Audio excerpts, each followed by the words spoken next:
Okay, hey, look at that.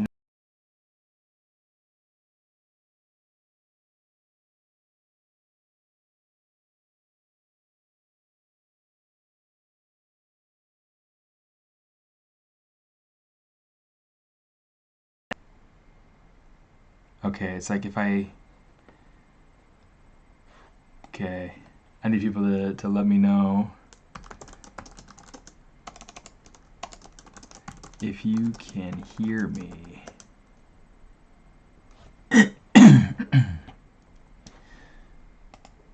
It's like...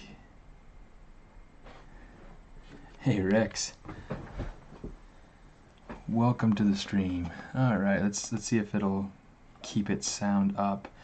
I've been having some sound issues so far. Hopefully not. But you know, if I have been, then I've only looked dumb. um, if it has been working, then I've been looking dumb and sounding dumb. So you know, yeah, whatever, right? So, okay, good. So it is working now. Thanks, Rex. All right. Okay. Yeah, I had some troubles because my computer decided it was a good time to run. Um, the title is wrong. Man. Let me see if that's something that I can go through and work through on my end. I actually don't know if that's something that I need to stop the stream or if it's something that I need to...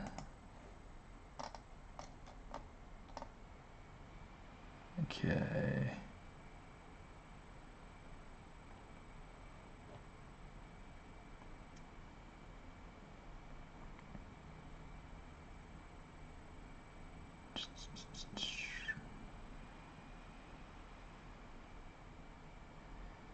Let me see. Night Shadow. Hey man. Let me see.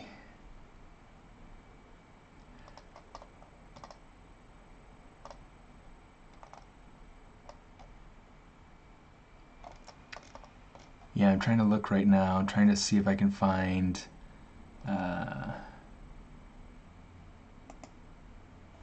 directions to be able to change the titles for for all the fun.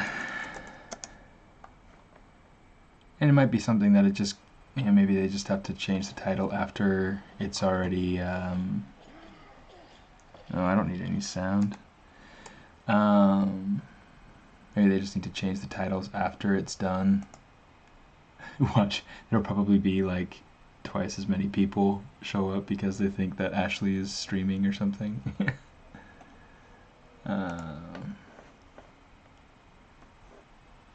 Yeah, just so that you guys can see a pretty picture while I'm running around like a chicken with my head cut off. Let me go ahead and pull up the project, and I can at least, you know, talk while it's...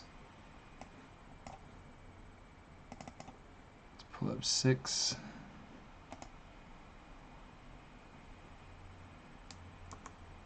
Come on, you. Alright.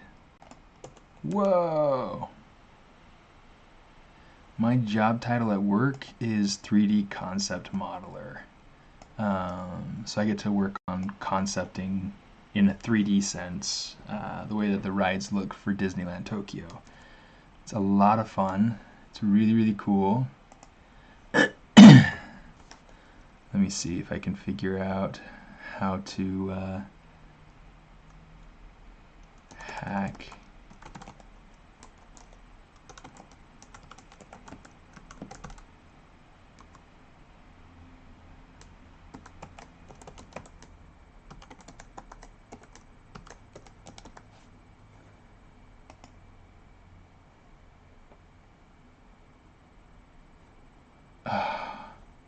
Yeah, I'm not sure. I'm not sure how I'm going to be able to go in and change the title for the video. So that's just going to end up being a I'm just going to be Ashley Adams for right now. She's much better looking than I am. but at least I have a southern accent, you know. So we'll call that good. Alright, let's just get to work. We're going to pretend like everything is honky-dory. Okay. So, first thing I'm going to do is I'm just going to kind of look around, make sure I get kind of a good idea of where I am with this. And then we'll see about jumping in and actually working on stuff. While I'm thinking about this, I need to probably just go through and exchange the yeah, actually the title should have been changed before starting. That's not something that I'm experienced with yet, though, and that's something that somebody else usually does.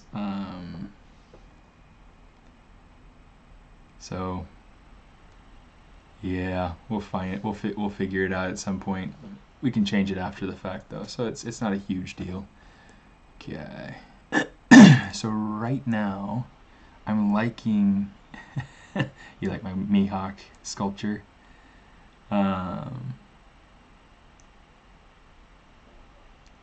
Thank you very much. It was a fun project.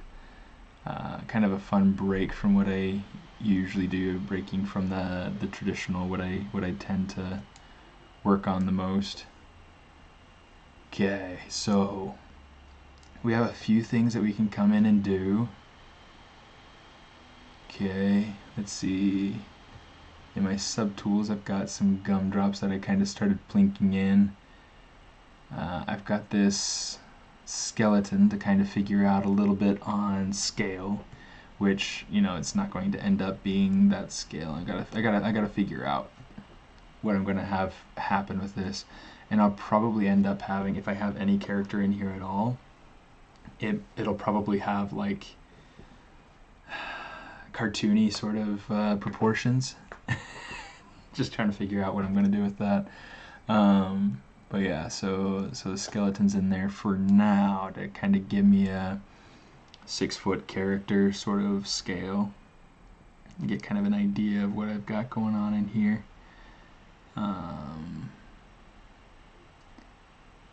I do character models in my free time, like the Monster School one you showed. So the Monster School one is actually one that Zach Petrock had done.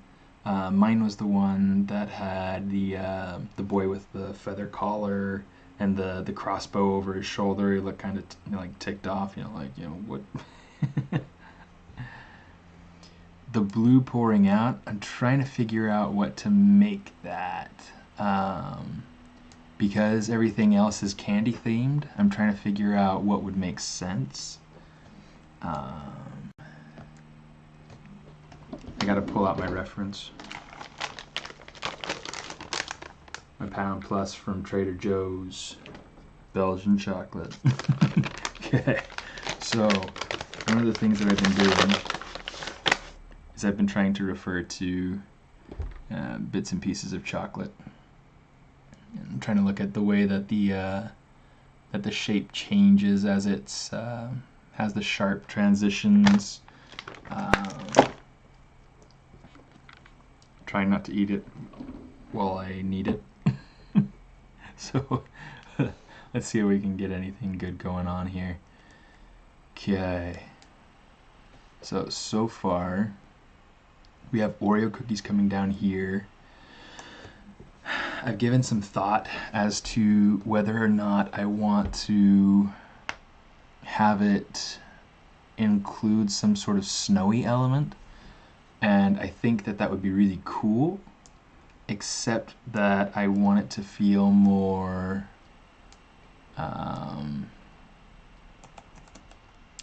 possibly more springtime. I'm trying to figure out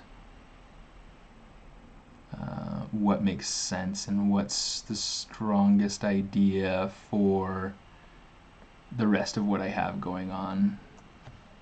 Let's actually solo this out. Right now I'm trying to tweak the gesture of this tree. It's like, especially with how twisty it is.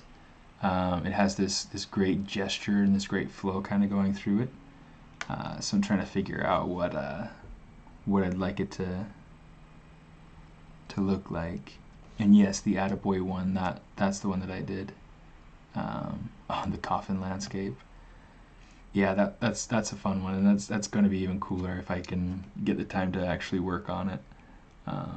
Sadly, it's something that I can't work on for the stream. Otherwise, I'd totally go for it. Let me see if I can kind of pull this gesture around over here or something. But yeah, it was a fun exercise. Okay, so for this, I want to go through and I want to extend the bottom of the mountains down. These mountain pieces. So what I'm going to do, just real simple, I'm going to come over under Geometry, Modify Topology. I'm going to hit Close Holes. Let it do its magic. Diver Fiction B. That's a pretty cool. Do I retopologize inside of ZBrush? A lot of the times, yes. It also depends on if I'm wanting to retopologize or needing to retopologize. But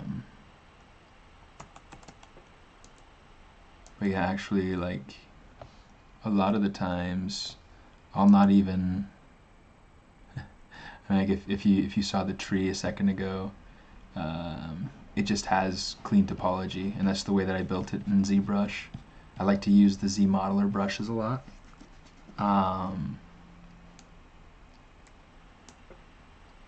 And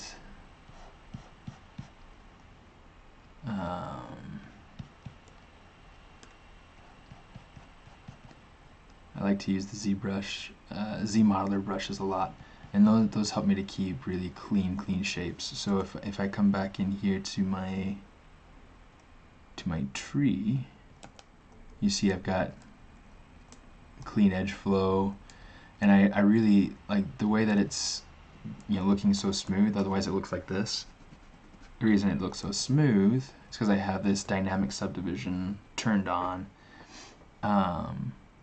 Yeah, correct. So this is all manual, not Zremesher, right? I don't use Zremesher a whole lot unless I'm doing hard surface stuff. So if I'm doing robotic sort of stuff, or if I want to get something close to what I need, I'll use Zremesher to be able to get myself 70% of the way, maybe 60%. It kind of depends on how lucky you get. But no, I use Z modeler. So that's this brush, okay, where I can come in here and I can control, you know, different functions for the different components. If it's, you know, a polygon face or an edge or a point. Okay, so being able to control those different things, those different tools available to you, it's all based on simple hard surface modeling techniques using the Z modeler brush. Okay, and you know, some other things like different special extrudes using the transpose tools. But yeah, primarily Z modeler. For landscapes, that is something, since it is something that doesn't always need to have what's it called? It doesn't always need to have specific topology. Some things do, and you can go through and clean that up. So I'll go through and I'll use Zremesher for things like that. For right now, I don't super need that, but you know, whatever. We'll get to it. Okay, so right now, this is one of the things that I really love using. When Sculptress Pro mode got added on to ZBrush, That's been a game changer for me. It's been so cool, guys. It's been so cool. I think I gotta blow my nose. I think I got something like stuck up there or something. We'll have to see. Let me mute for a second because you don't need to hear me blow my nose.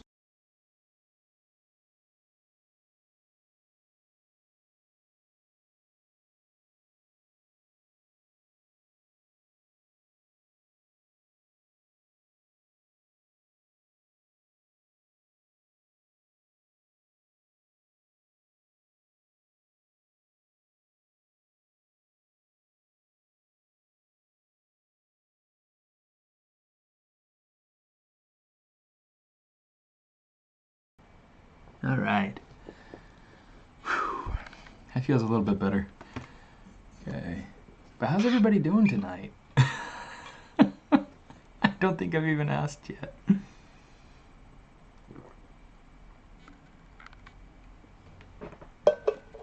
Slime 1333. How you doing?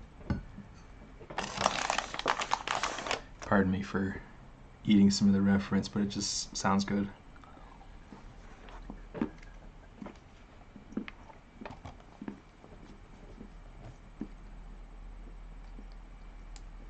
Okay.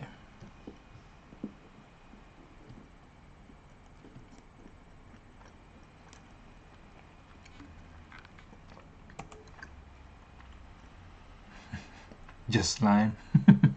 Sounds good. Fair enough. I gotta pull in my brushes.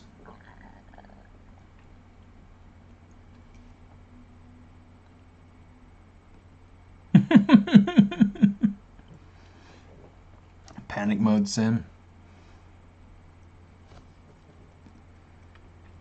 It doesn't sound like much fun.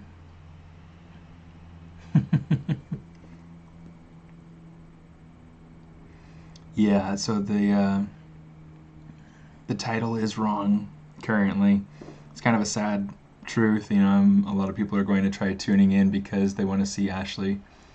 They want to see and hang out with Ashley, you know.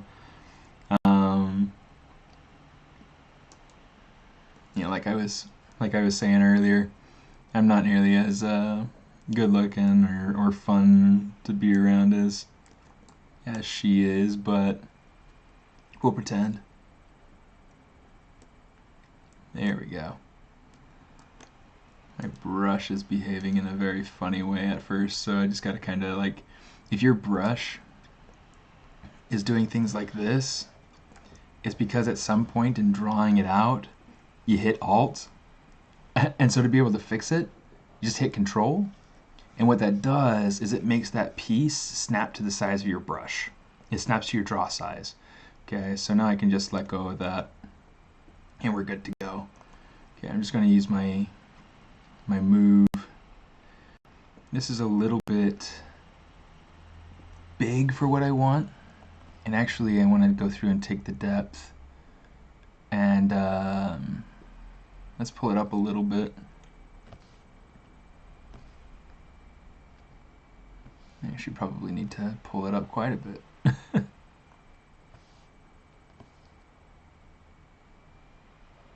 Anyway, let's do something like that.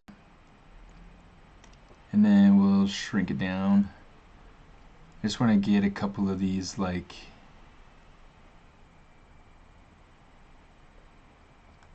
gumdrops over here. Fun to watch too. You're nice. Wait, the challenge for Shane's thing is a robot challenge? Man. I can't believe he didn't invite me. I can't believe he didn't invite me. I feel so uninvited.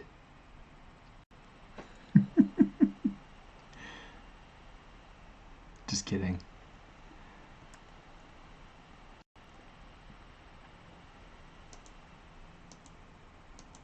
Come on, you. Use my move brush and just kind of squish it. Okay, so one of the things, let's do this actually. Let's come over here. We're gonna say polygroups, auto groups.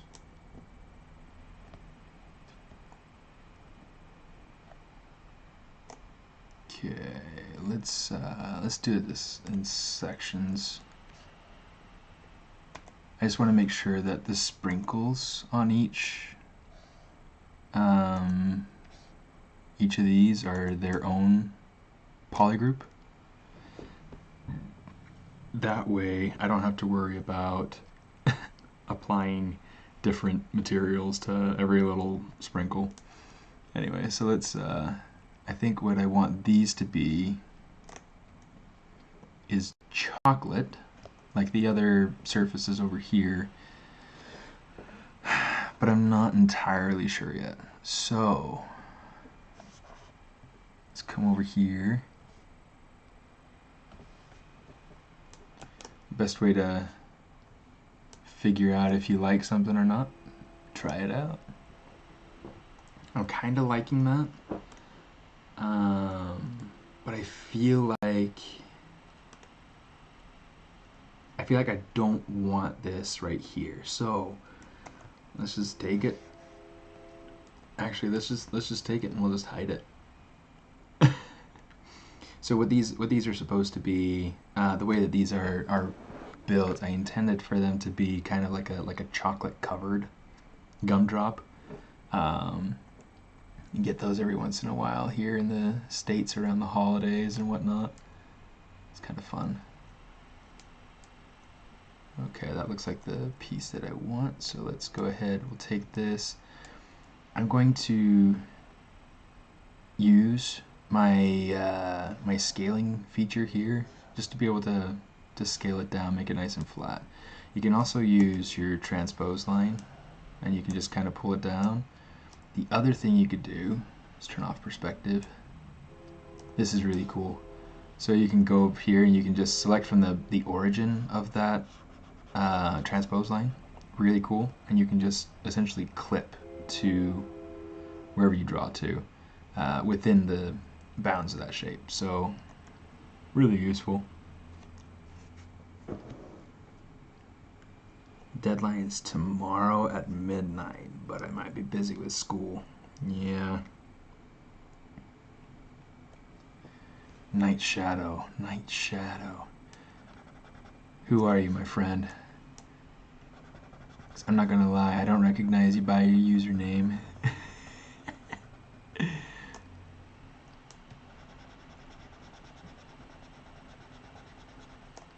Have we met personally? Are you part of the Z crowd?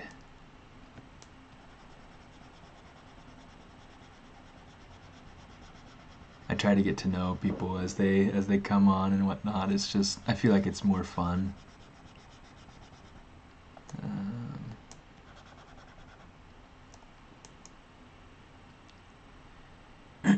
It's supposed to be a creature challenge based on work by CreatureBox. I love CreatureBox. Everyone is doing everything. Mine has a robot brain. One of my favorite pieces by CreatureBox is this Samurai Optimus Prime. They have two versions, but my favorite's kind of like the stocky one.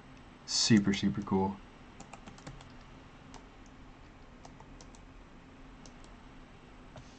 Okay, let's turn off dynamic because that's driving me nuts. And we gotta make it smaller.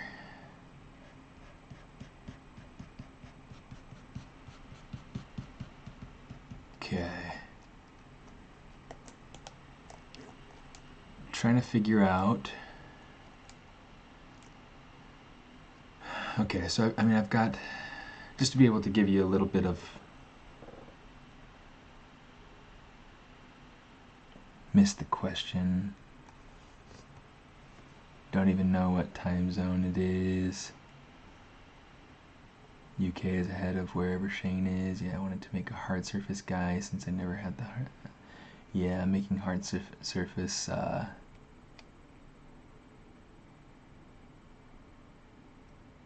hard surface characters. A lot of fun. When I competed in the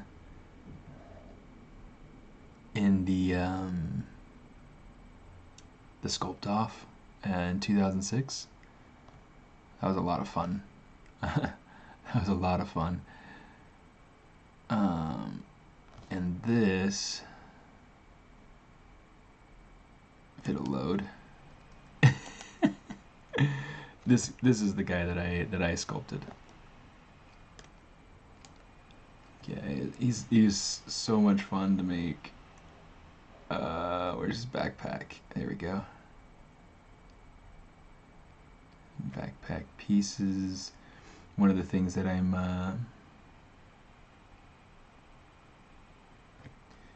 wanting to go through and do is I pulled that up so fast. I knew where it was. I have a pretty decent file structure. So I created this guy as my entry for the Sculpt Off, and I didn't get first place by a long shot. Some of the other ones that turned out were so cool, like my buddy Dennis, who came in 7th place, just ahead of me. I got 8th out of 12, and then Dennis did this really cool skull hovering post-apocalyptic aircraft thing. It was awesome. It was awesome.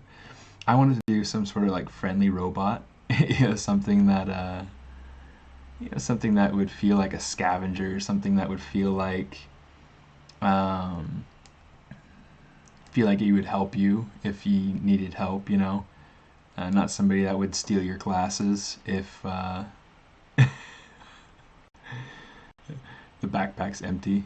In fact, you can see his back through the backpack. Secrets of the trade right there.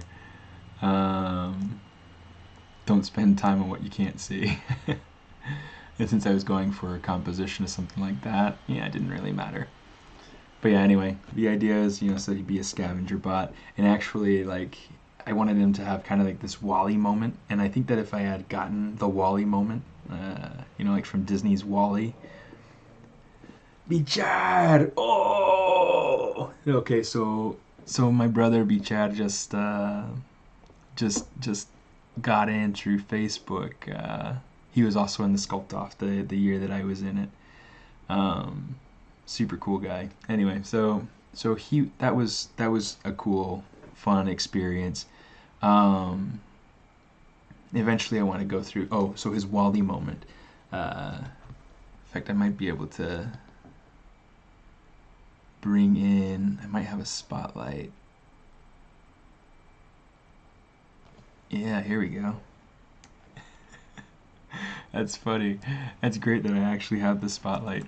Okay, so where's my opacity? Okay, so I don't know how well you guys can see that, but this is the idea of what I wanted to get. This, like, he's holding up this little goldfish. He's discovered this goldfish and he's going to keep it. It's going to be his little friend. I didn't end up getting far enough to make the arms, but I did get some cool details in the neck and in the torso. I wish I could have gotten some of the other cool details that I had gotten in the concept, but 3 hours, not a whole lot of time. So let's jump back. Let's get back to the dirty. All right.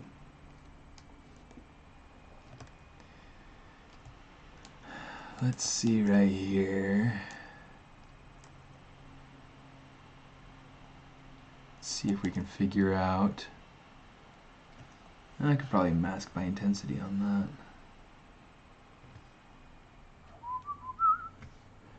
Mask by color, mask by intensity. Okay, So this is just a trick to be able to mask parts out. Okay. Hey Christoph, thanks.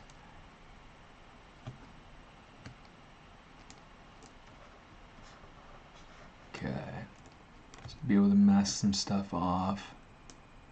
And now I can come over here, I can use my transpose line and just pull it straight down.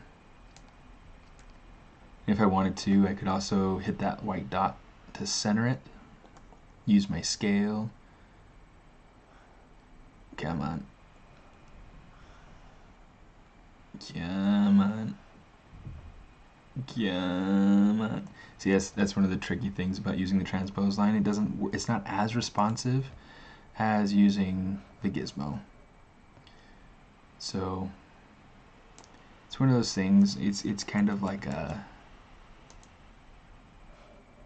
it's just one of those times where you want to kind of pick your methods based on how big your model is. But you know, if I'm looking at something like this, I want this to maybe be more level with the other side. So I'm just going to use my transpose line on the move tool. Okay, and then I'm just going to clip it. You can see it's like clipping to. You know what? That's getting to be a little bit too. Because this is sticking out, we're getting this large flat section over here. So I'm gonna use my Sculptress Pro mode to make this all nice and pretty. Okay, I'm gonna make it less ugly.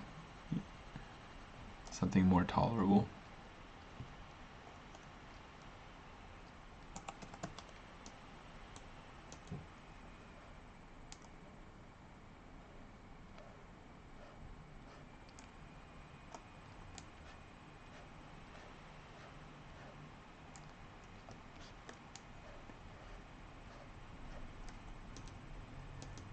Now I gotta be careful about how big my brush is, but now I can kind of pull in some Sculptress to kind of quickly smooth out some of these sections. I try like zooming in and out pretty regularly depending on what I'm working on, just to be able to get something of a a better idea as to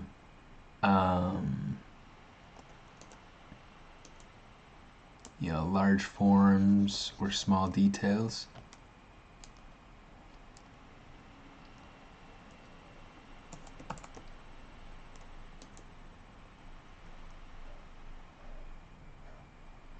Okay. Oh boy. Oh boy. That's starting to look like something now. Okay. Favorite YouTube channels to follow. What do you guys watch?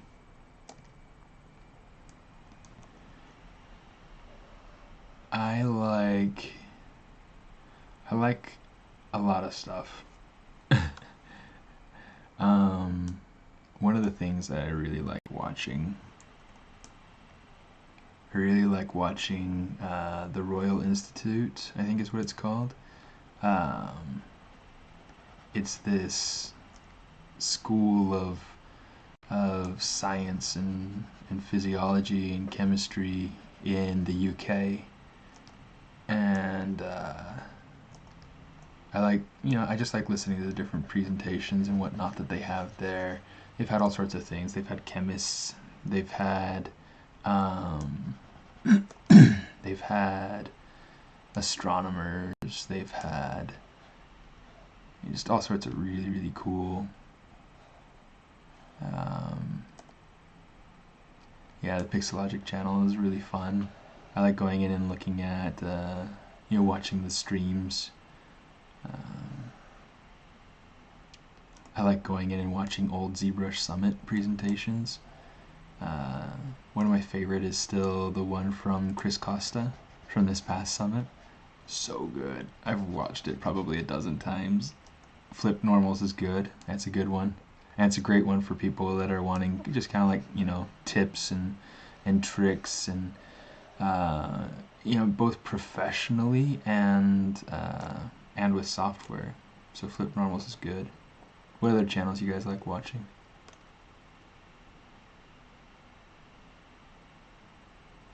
What is this?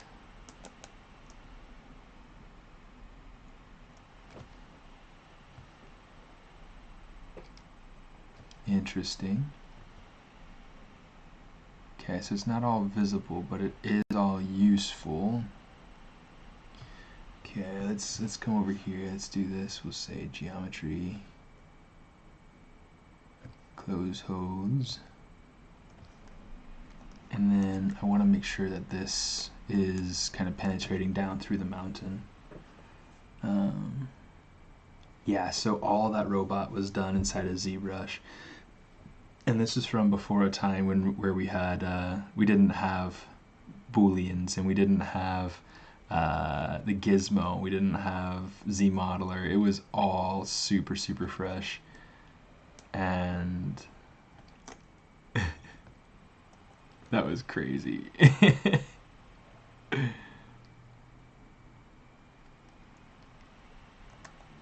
It's funny because it's like, thanks, Sam.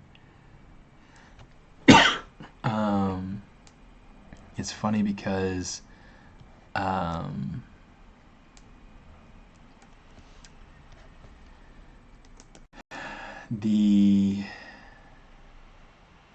felt super confident, submitting my name for it, and I was like, I'm gonna do it, excitement, and it was super cool. I was like, this is gonna be great. I'm gonna go. We're gonna meet the big guys and gonna sculpt something great, and it's gonna be fun, and we're gonna have a great time. And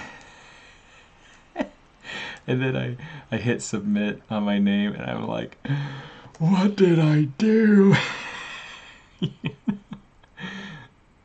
Like, what was I thinking? And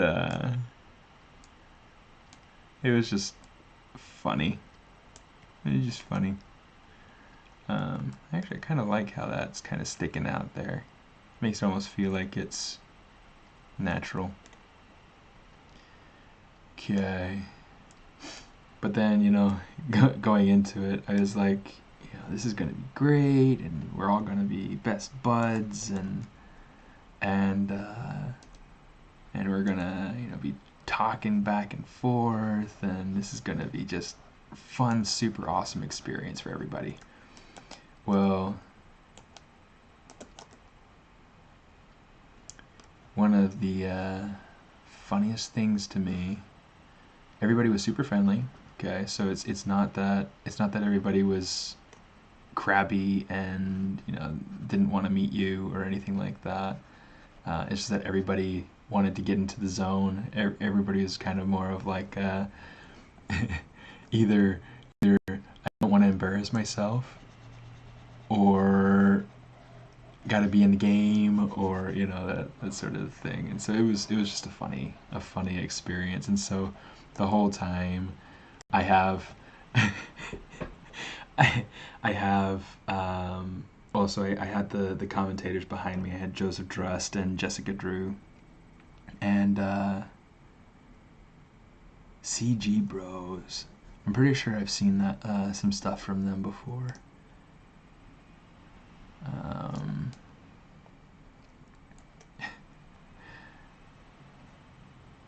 But yeah, it was just funny. It was just so funny.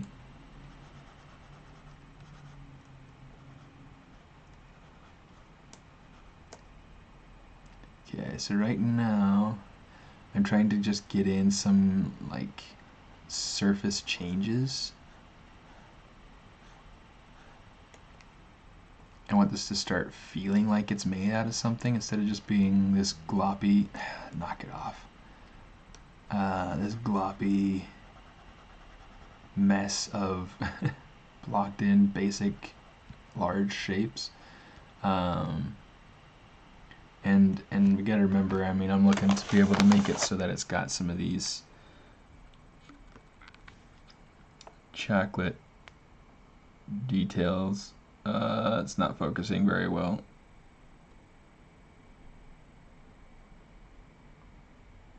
Come on, you. Maybe if I hide my face. It used to focus a lot better. Anyway, chocolate.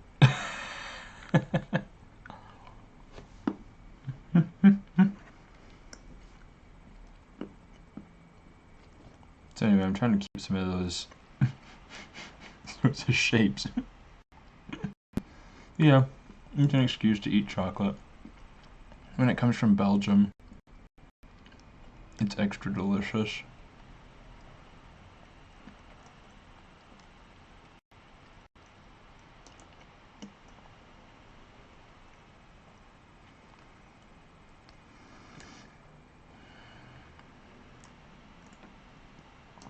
So right now I'm using Trim Adaptive. And Trim Adaptive, it's like Trim Dynamic, but it tries to maintain the direction that the brush is facing while you're carving into the surface. And I feel like it's pretty helpful in helping me to get some harder shapes. Now, if you like some of the effects that alphas can give you, you can come over here and you can just grab like an alpha like what you would get on like clay buildup. Actually, that's getting a little bit too messy. But yeah, let's kind of pull this over.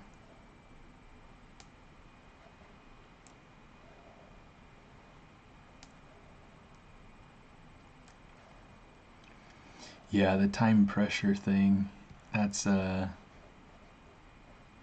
actually part of why I really liked it. So like this past ZBrush Summit, one of the things that I really super enjoyed was doing the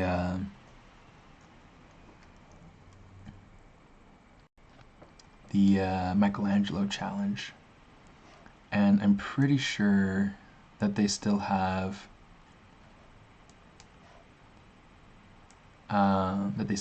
the files available for you if you're wanting to be able to, you know, download the ZTL file or whatnot, and you know, do the Michelangelo challenge. Yeah, it was a really good opportunity, just because, you know, putting yourself in that sort of stressful sort of time restriction, it really makes it so that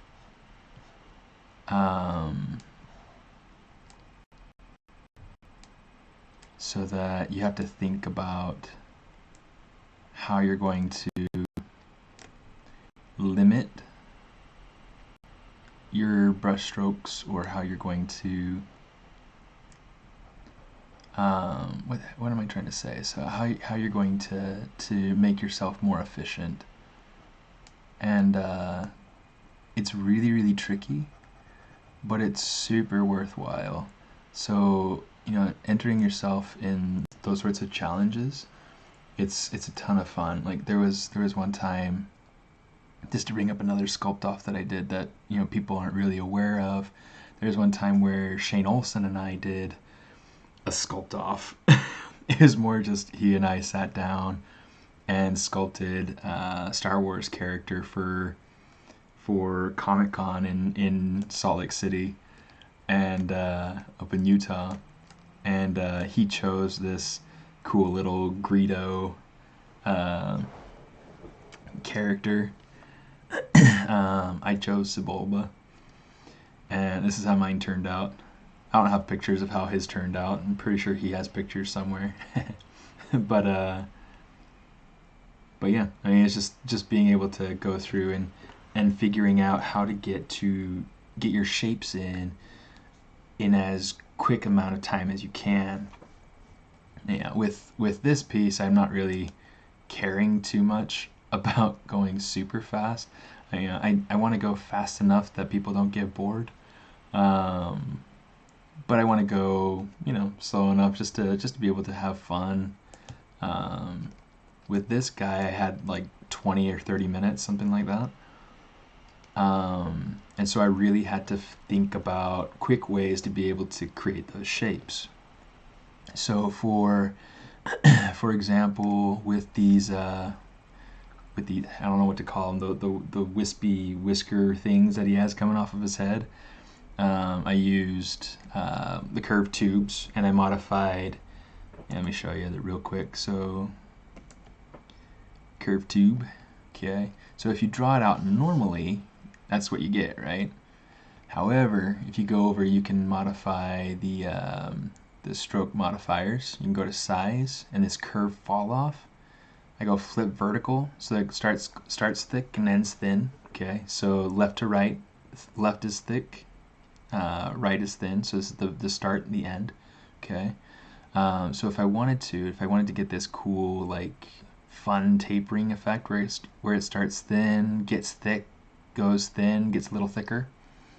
I gotta go over here, and I gotta bring this down a little bit, bring that up a little bit, bring in a point in right here, bring a point in over here, and then bring a point over here somewhere. Just make it so that I get this kind of whoopy shape.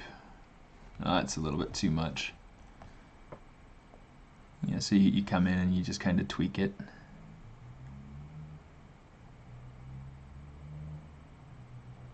Okay. Yeah, so you just kind of go in.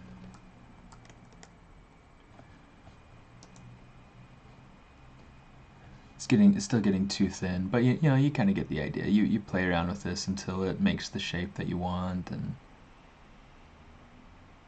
something like that. Let's say something like, yeah, that's not enough. Oh well, whatever. So you go through and you play until you get the shape that you want, and then you can come along and you can modify it, with the blue. Oh, one of the other things I like to do, under curve, you can lock start. Okay, so you can put that where you want it, and then you can start to kind of really manipulate it. So that's just a fun thing that you can go through and do, and that's how I was able to go in here and do this. If it's not quite thick enough in spots, you can use your inflate brush. I'm going to turn off sculptress mode. You just kind of come through here and you just gently puff up little areas. If it's getting too thick, then you just kind of so you can just kind of go along and do things like this, little by little.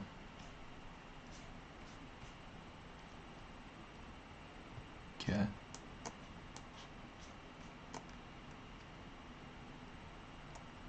Yeah, anyway, so now he's got some funny little ear whiskers.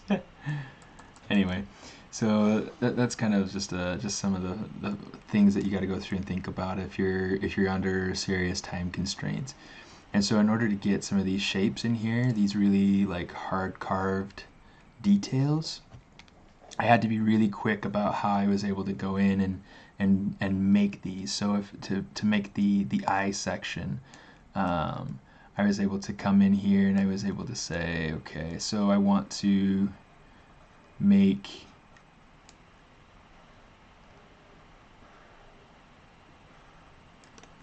that sort of shape. So now I can use my move line, my move transpose line, and I can just kind of pull it out. Okay, and then if it's too much in some spot, I can just come along and I can kind of pull it back in or something like that. And then I can do the similar sort of thing for the bottom of the eye. Kind of get rid of some of the mask that I don't need. Okay, and then invert it. And similar thing, I can just come over here, I can just grab it, pull it out. Okay, and now I've got the basic form in there for the eyes. So I mean that's you know, this is kind of how I would do things like that before I had opportunities to use Gizmo and things like this. I mean, this is from maybe 2015, maybe 2014, something like that. Using like snake hook or the move brush with AccuCurve turned on, you know, being able to turn on AccuCurve, you know, being able to figure that sort of thing out, get these different spikes in. If it's too strong, you can just kind of smooth it back some, you know.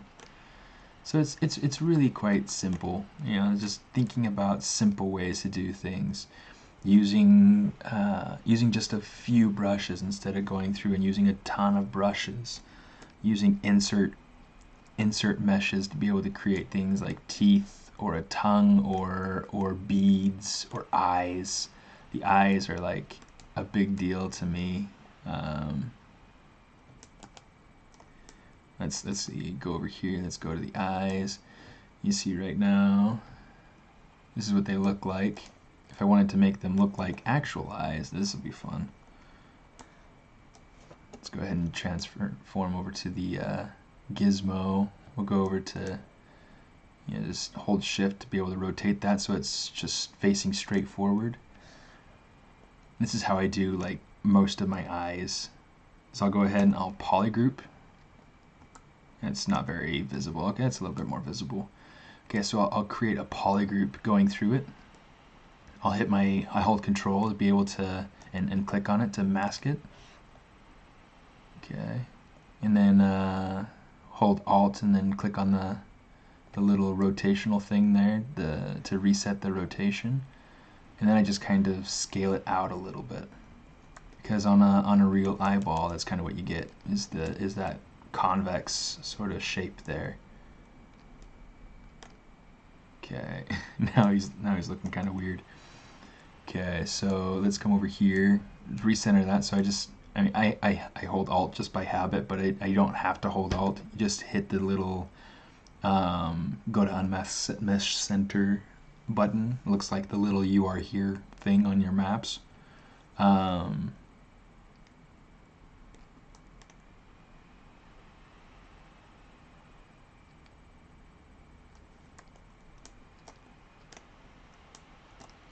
think what I need to do, let's do something like this.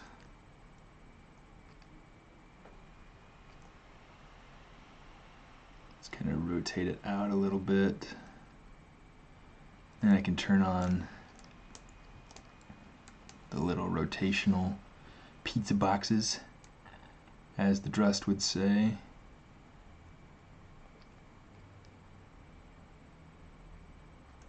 Let me see, the current active undo history is not the latest one. Storing this action in the undo history will remove 48. Yeah, that's fine, I guess.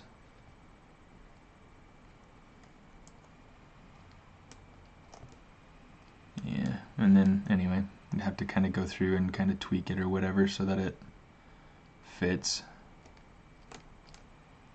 But yeah, so that's kind of just some simple things.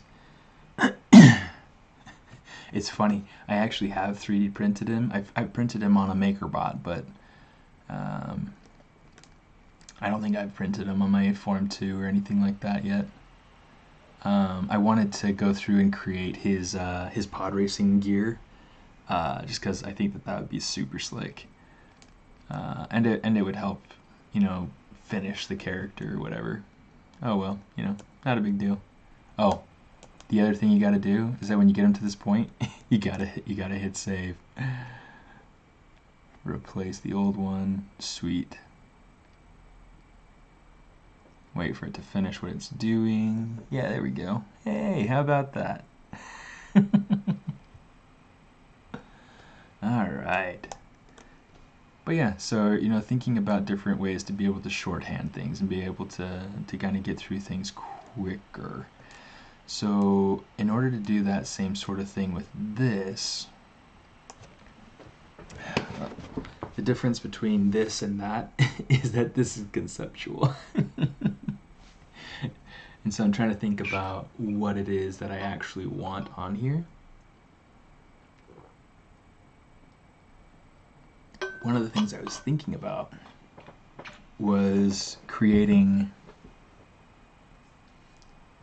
some sort of bamboo shoots, which I think would be really slick. So I'm just trying to think about what I would make it out of. It's not so much how I would make it. It's more what I would make it out of. So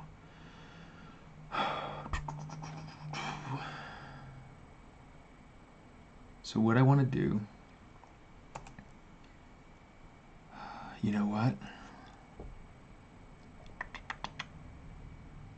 trying to think. I've got this rope brush that I made.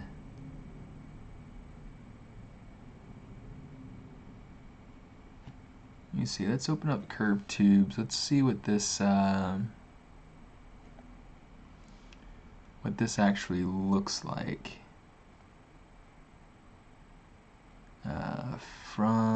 Okay, so to mesh. Oh, cancel. That's what my curved tube looks like. For real? Nah, that can't be it. That can't be it. To mesh. That's all it's giving me. Holy crap, dude.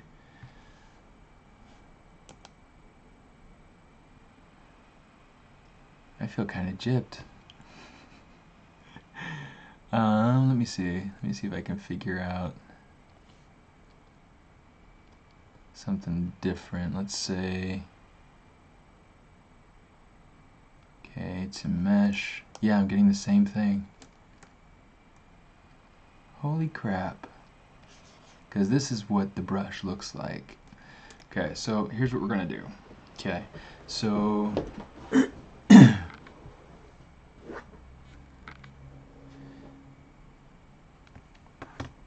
yeah, so I have been referring to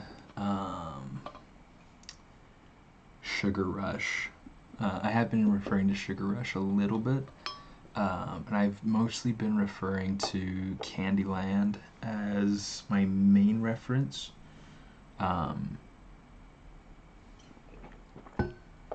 It's kind of a tricky thing to play with, though. Anyway, so let's go ahead. Let's figure this out. What I want to do, say initialize Q cube. Hey, azul.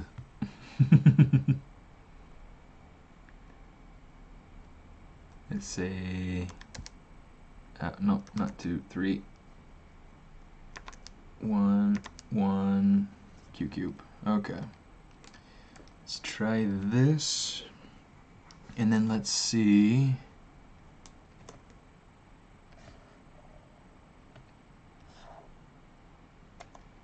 Okay.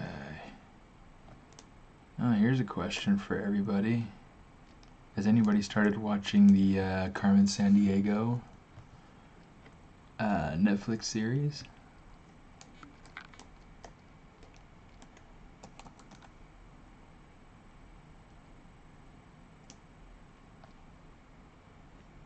I think it's pretty fun so far. It's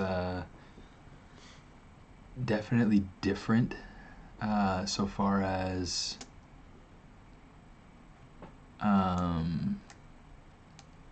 you know, how it compares to other shows that I'm more used to watching, but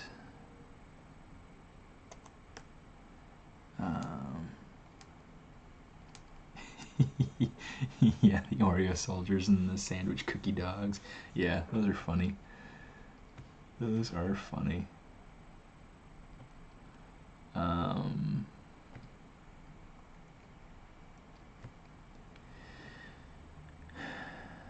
But yeah, so I mean, I like watching things like action adventure, like Arrow, and you know, those superhero flicks. on the Netflix.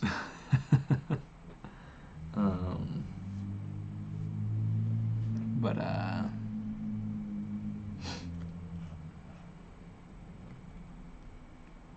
let me see. I'm gonna try experimenting with this a little bit.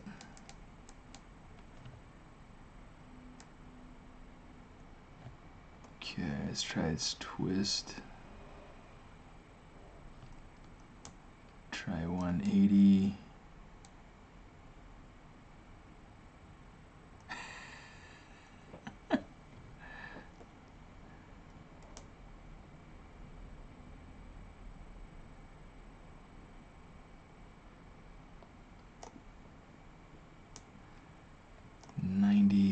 I wonder if it's like 135. Let me see if 135 is...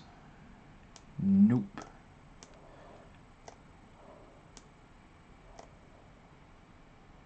I'm trying to get it so that... Yeah, I enjoy Flash. I feel like Flash is good because compared to most, it's really clean.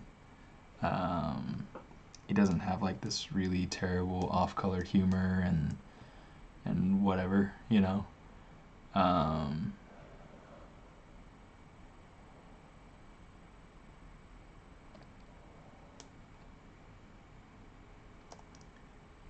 Which, you know, I tend to enjoy. I tend to enjoy it a little bit better if I don't have to worry about censoring it in my mind, you know. Just the way it is. Okay, so I think this should probably work. I'm going to start by trying to make this into a rope brush. And you look at, you know, if I just smooth it out, this is what we get. So what I want to do first is, let's come through here. Let's say bevel, edge loop partial.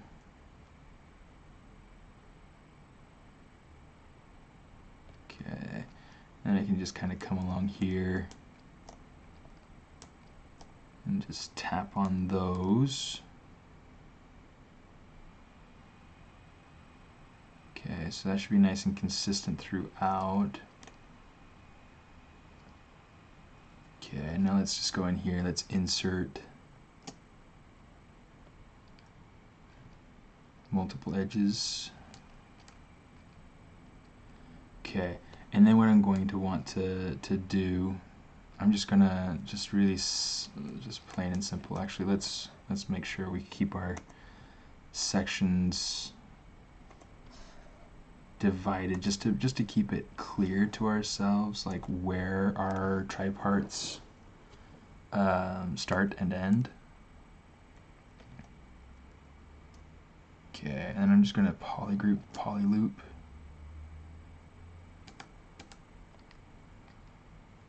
Okay, something that I can easily tell. Okay, so now what I want to do is I'm going to take this, I'm going to say extrude, polygroup all, and I'm just going to, instead of like holding and extruding, I'm going to hold shift to be able to kind of pull it out more.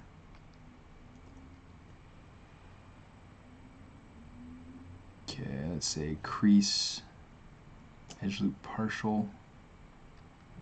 Let's get these creases down here in the bottom. So now we got this kind of rope sort of shape. Okay, I want to make sure this isn't too square. So we're just going to come along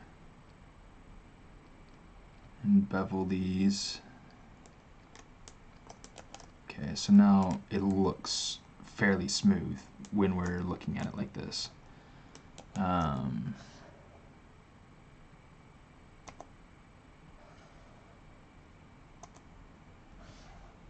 www, all right, there we go.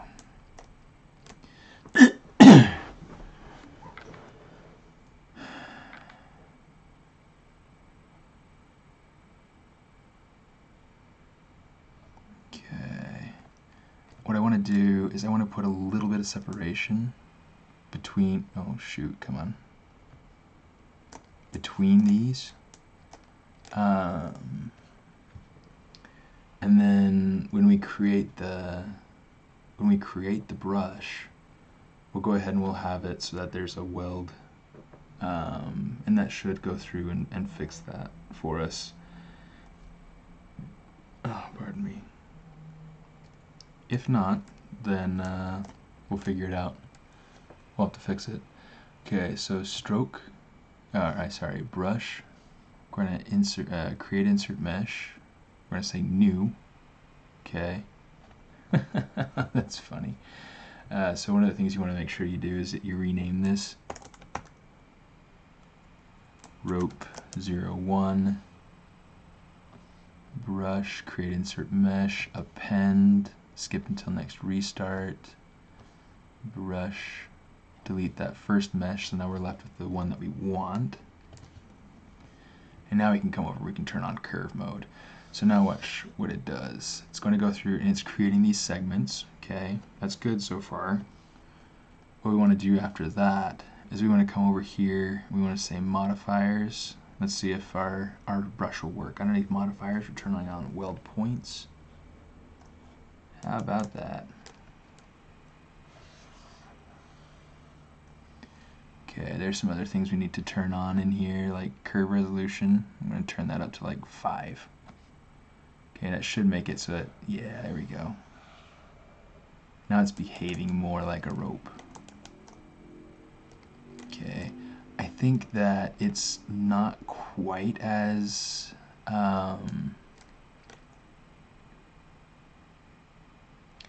I think it needs to have more of the definition to these creases down here, but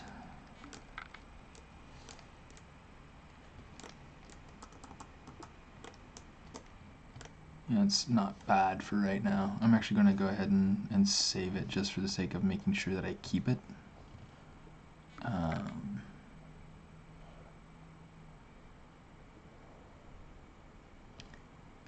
Candyland. SMA rope. I'm going to call it rope 02. Actually, let's call it rope 01 because I've got another rope brush that I made at work. Oh, it froze for a second. I was kind of worried that it was not going to be very kind to me. Anyway, so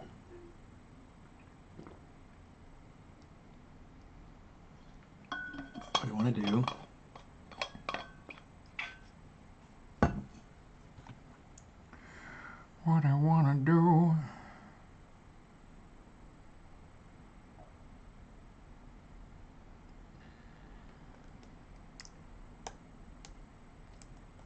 I'm not sure I follow us. What is it that so right now what I'm doing is I'm creating an insert mesh brush.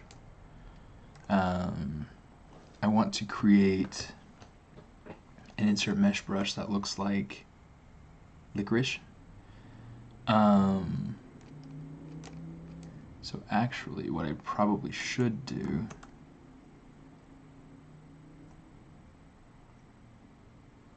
is something like this.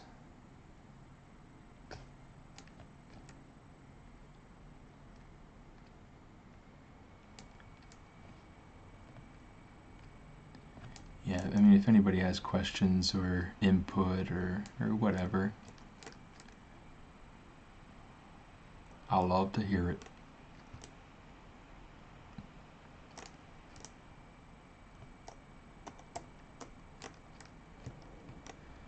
Okay, let's say we're going to take these.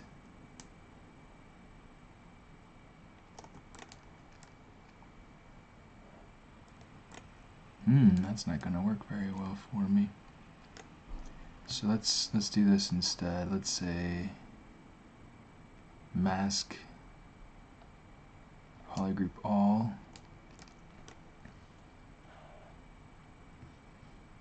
Now we can say inflate, and that should hopefully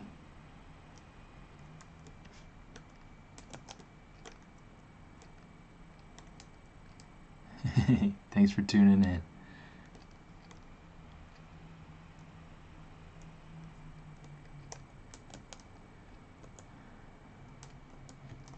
Okay, let's do this. So the nice thing is now is that because I have these in different pieces, I can come over and I can say polygroups, auto groups.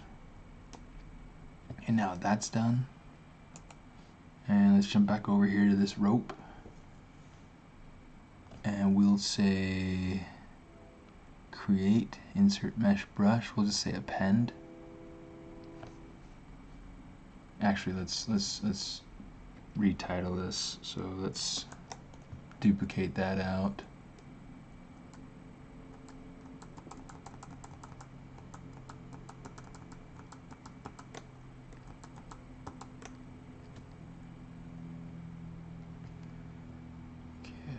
Just so I can make sure that I keep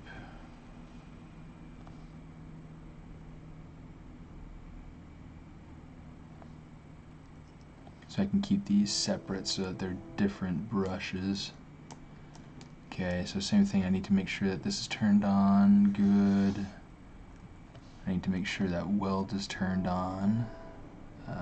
Brush, where is it? Modifiers, there it is. And I also need to make sure that the curve resolution is up. What this is doing is that in between the curve resolution, what it does is in between each of these sections, without that curve resolution, it's going to be just kind of a straight line in between each of these little articulation points on this curve. Now, if you turn up that curve resolution, it's going to put in, oops, put in 5 articulation points along along that curve for your mesh. So it's going to give you a smoother transition. So something like this looks kind of cool. So if we wanted to do something like this and maybe make it so that it had a licorice sort of look to it, here's what we're gonna do. Okay, because I like how that's looking. Let's go to back, the front, wherever you want it to be. And what I'm going to do is I'm going to use, remember how I talked about the actual move tool? So we're going to turn off the gizmo. Okay, I'm just going to click and drag out. I just kind of want to clip this up a little bit so that it's flat on, let's see, maybe not quite that much. Let's actually do it a little bit differently. So if I take this and I hold Alt, it'll allow me to kind of flatten it. The problem I'm running into is these parts right here. So let's see if we can figure out a different solution.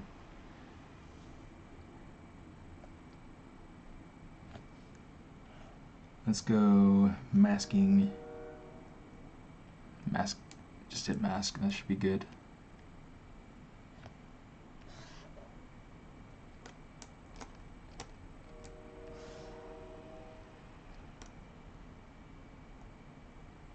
Okay, let's go ahead and center that.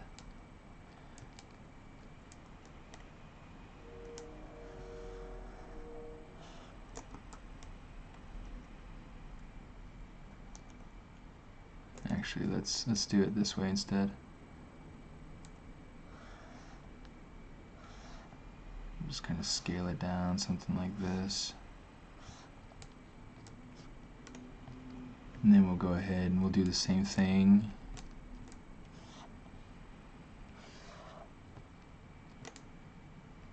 Hit the center. Go ahead and scale that down.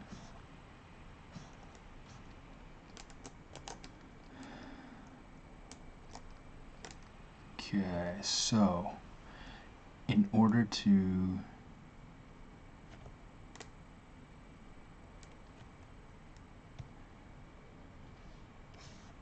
know what? In order to separate this, what I want to do is I just want to take this up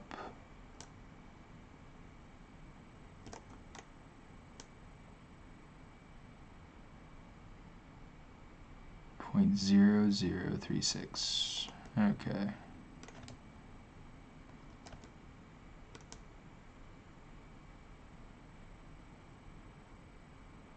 Right there. Just so that it's nice and even. Okay, so let's try this again. So Azul, right now I'm using ZBrush. Okay. And this software is really nice for being able to do a lot of sculpting or concept work. It's also really good for production, for games, for toys, for film, for animation.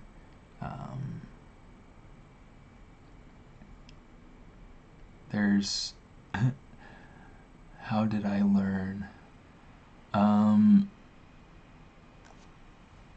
Learning is, it's not something I can say that I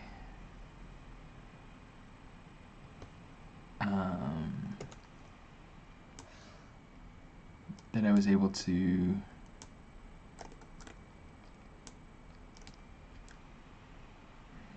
I didn't really learn how to do this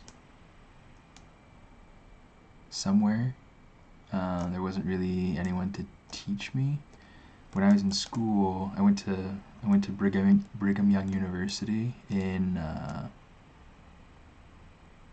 Utah, in Provo, Utah. It's a great school.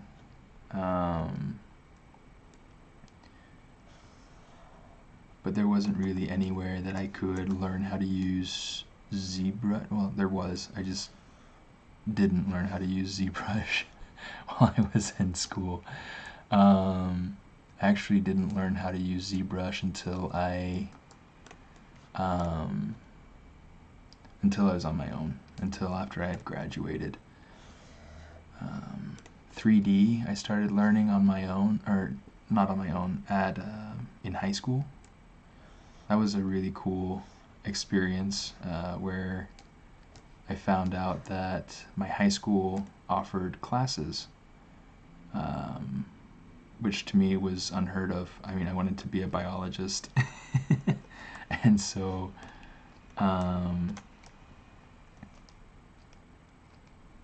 to change from the sciences to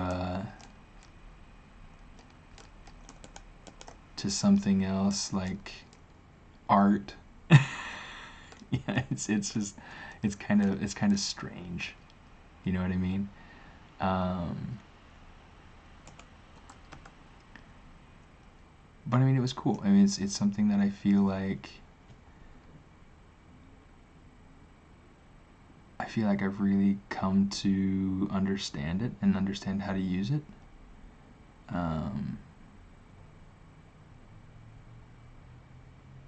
Converge to center, interactive curvature, that's fine, whatever. So resolution 1, no twist, polygroup flat. Pop. I want to make this like a Twizzler.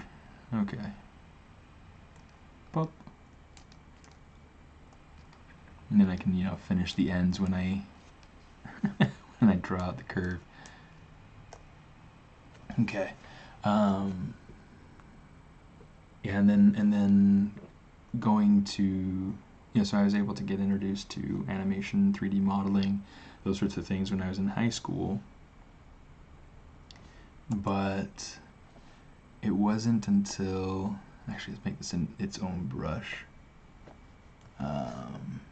It wasn't until I got to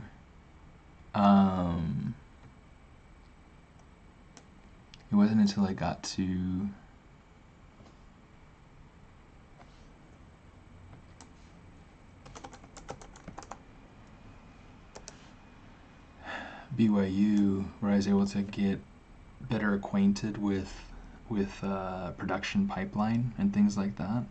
And as I got more familiar with production pipeline, I saw ZBrush start to emerge a little bit in my findings, in my research, and as I found that coming up, that's where it started to get really kind of interesting to me.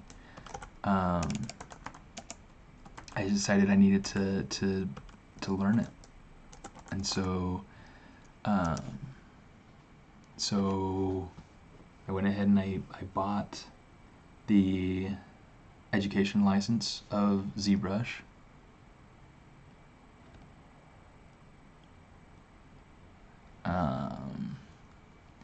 And I need to lock start. Curve step, that's fine. Zbrush Modifiers. I forgot to do all of this. Max bend angle. Since it's licorice, I'll maybe like lower that some. Anyway, so I picked it up, started learning it, and loved it. And yeah, since I started learning it, that is not doing what I want it to do.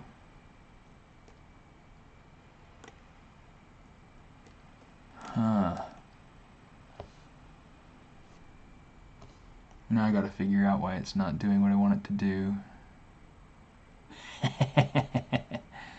Curve resolution. So this is gonna be a fun.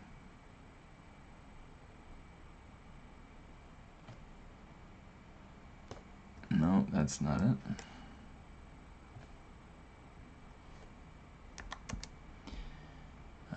But yeah, since then I've tried just pushing myself to really learn and discover, and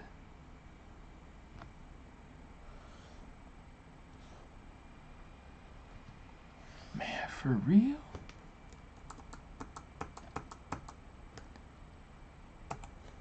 You know what? Let's go back to my rope brush, because this works. So maybe if I append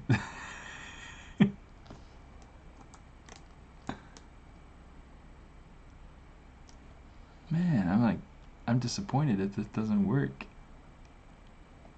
Let's create append.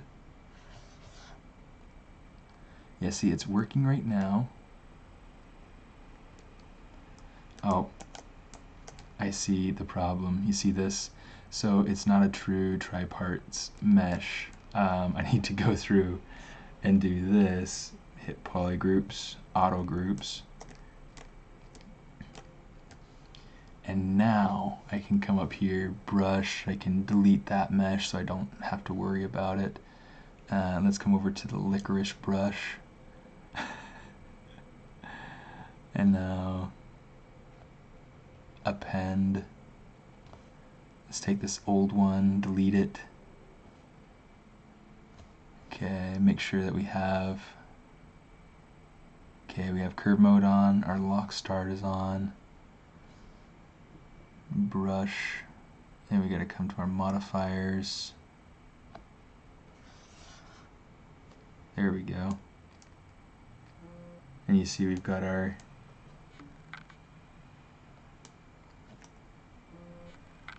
cool licorice curve here.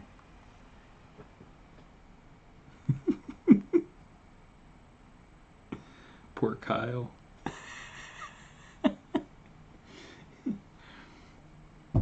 You guys, if anybody ever has the opportunity to work with Kyle Johnstone over at Pixelogic, he is amazing. He is super good to work with, really on top of things, and poor guy has been busier than gets as busy as it gets. Okay, anyway, so there's our cool licorice brush. Okay, so what I want to do now I don't want it to be able to bend that much. Okay, so I'm just going to bring this over here. That's maybe even too much. 5 degrees maybe? I think maybe just because it's bending on itself. Yeah. But yeah, so we're getting some cool effects with this. And I think that's kind of what I was hoping for. This is what I was hoping to find. Okay. So now that we've got this figured out, I'm gonna go over here and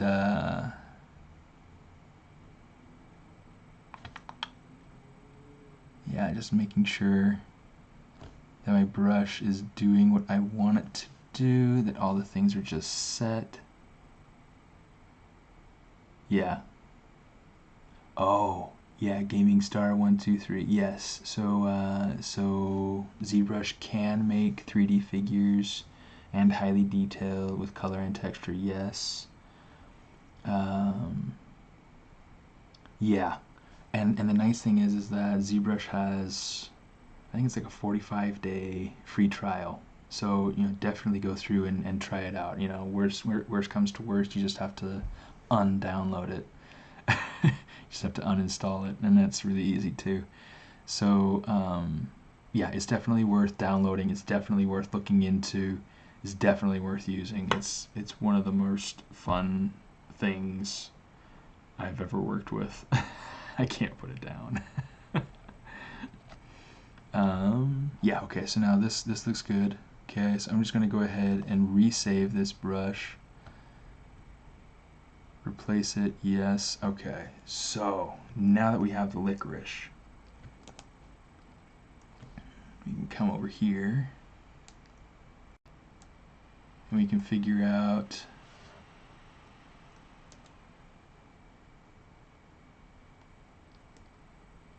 that's really thick.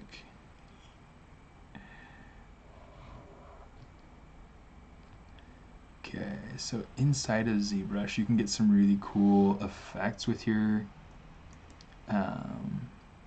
brush.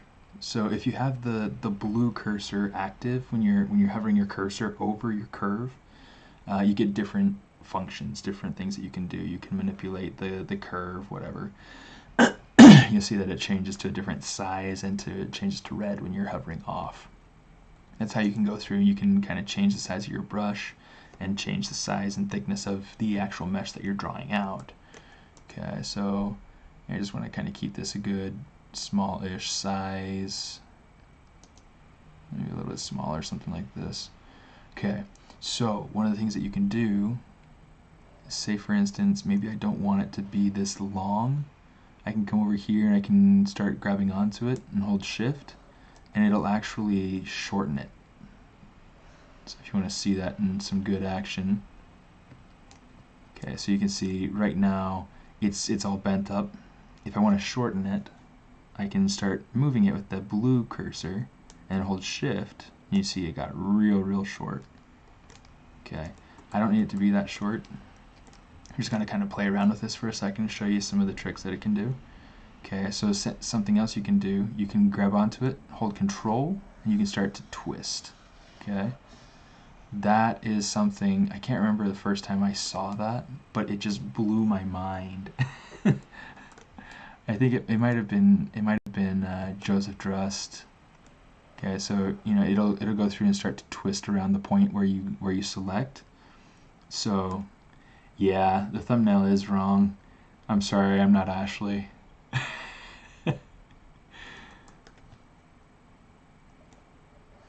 But yeah, so you can go through and you can kind of twist and do things like that. The other thing you can do, if you hold control and shift, it'll just kind of straighten that out. Okay, so it's really nice, just really nice simple things that you can do. I believe, oh, I think that just changed my color. So I started moving it and then I held alt and I just changed to this other color that I have over here. It seems like there's another trick, but I remember. I don't remember at all. Yeah, sorry, Steve. You were probably hoping I'd be Ashley and I'd be able to watch a cool stream, somebody doing some really cool creature work. Alright. It smells like food. I wonder if it's coming from outside or if my wife is cooking. It's kind of fun. Okay, so I'm just going to kind of pretend that that's okay. Interesting, yeah. I think that's all it does, really. Okay, so this is kind of interesting. So you see how I went through and it kind of drew it out along the surface? I don't want it to draw out along the surface. I just kind of want it to be a shoot of bamboo that's kind of coming up over here in the back. So I'm just going to click and drag it with the blue, and then I'm going to hold shift, and that just shortened it out for me. The other thing that I can do is that if I'm not super interested in dragging out a new one each time, since I have some already here, I can just, and since I have the other one masked, I can take advantage of the fact that they're masked. And I can just control, click, and drag, and that'll just duplicate things out for me, which will also give me the opportunity to decide placement, length, rotation. Okay. That went way out of placement for where I wanted.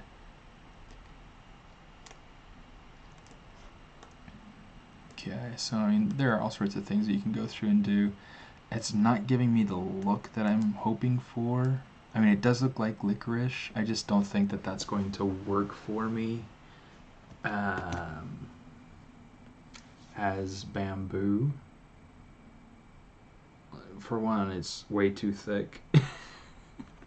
Not that bamboo can't get thick, it's just doesn't feel right, you know? Yeah, that's not going to work for me. Control Shift A. I'm just going to go ahead and hit underneath Polygroups. Just going to hit Auto Groups. Control Shift click and drag to invert my visibility. So now you can see I've got my mesh back, my mountain back. My bamboo's gone. I'm going to come down to split hidden, so that I can keep them, but I'm going to keep them hidden. Okay. Let's think about something else real quick that we can add into this.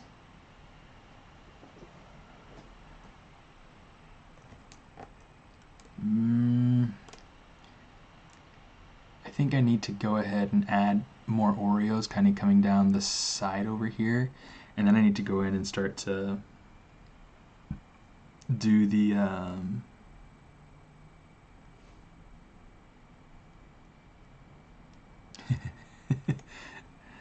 I know you're the one who streams too late. Where are you from, Steve?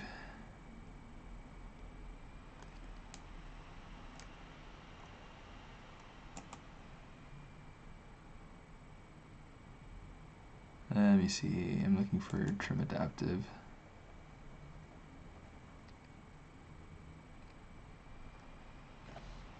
Yeah, let's turn on the Sculptress Pro mode.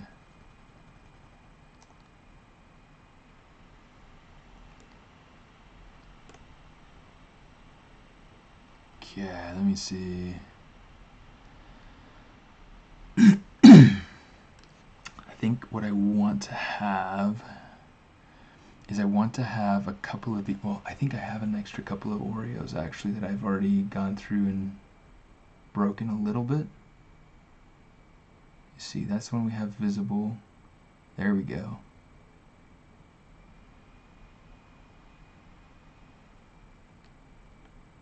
So here we go. There's like this other cookie that we can go ahead and we can add in. Let's do this. I'm going to activate this. Okay. Sweet.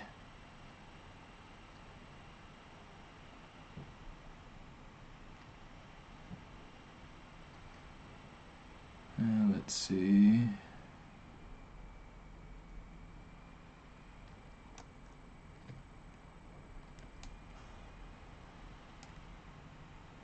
El Salvador.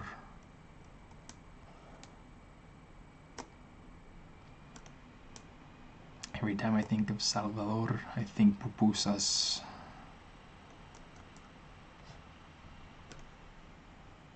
Pupusa de lo roco, con queso, o pupusas revueltas, con frijoles y queso.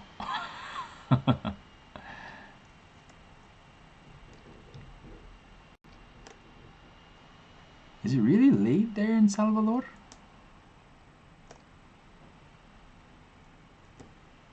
I guess I never really think about Central America and where they line up with the with the time zones. They'd be Central Time, right? So they'd be maybe 2 hours ahead of where we are here in California. Así que ahí serán casi la medianoche.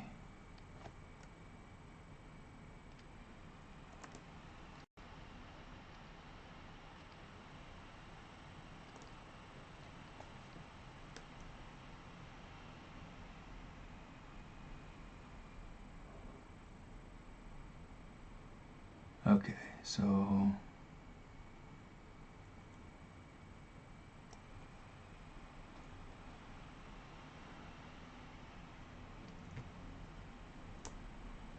aquí tenemos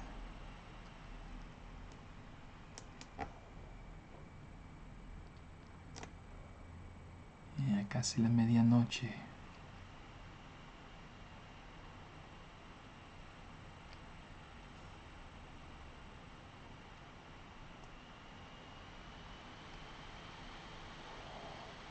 Let's actually turn this over. Get some variation on where these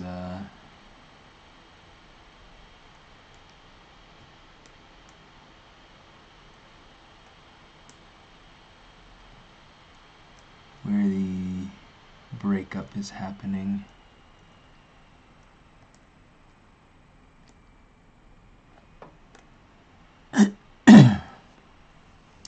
I like that.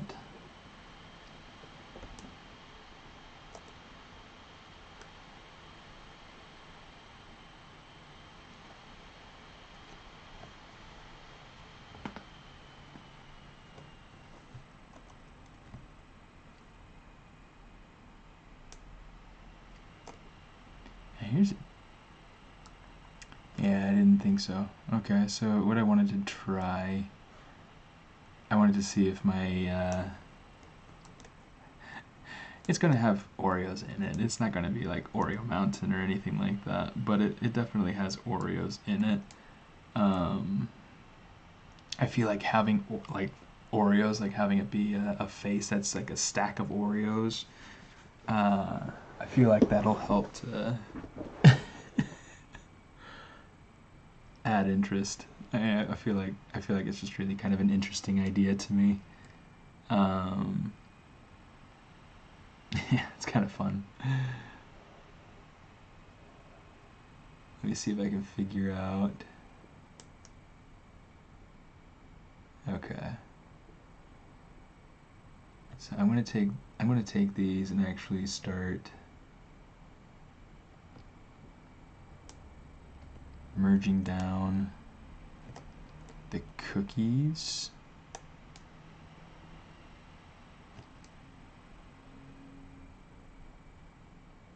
Okay. And the reason is I want to be able to duplicate the whole stinking cookie.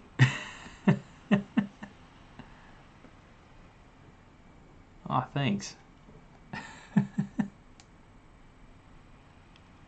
Sí, una montaña de dulce. En el momento es puro chocolate pero estoy tratando de ver qué más quiero agregar. Como el árbol aquí de atrás. Yo quiero que el tronco sea más de como de menta, de eso que sean de la Navidad. Y en verdad no sé cómo se dice ese tipo de dulce que se encuentra, en inglés se dice cotton candy, como azúcar de algodón, digamos, pero no es de algodón, es de azúcar. Um, no sé, no sé cómo decirlo. Um,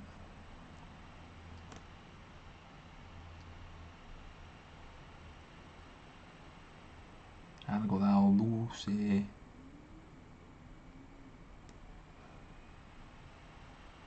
Em português. Eu não falo português. And I think I don't even say that right. Algodón de azúcar. Okay. See, that's something I can remember.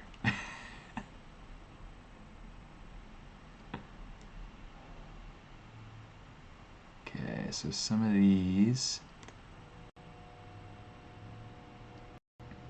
I'm going to want to go in. Yeah, gumdrops are a must. Like, I have got to use gumdrops.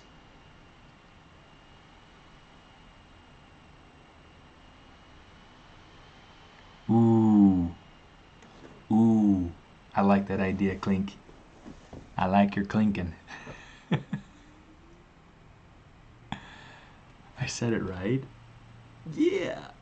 I was totally guessing.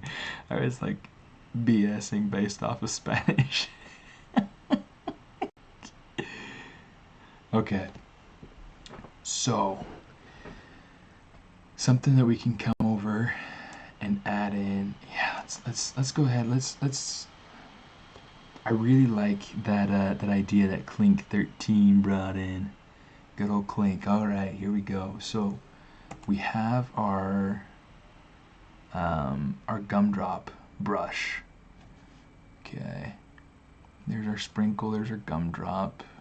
Let's go ahead, let's say to mesh.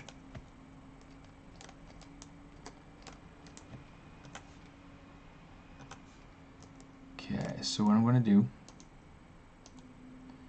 is we are going to take this, duplicate it,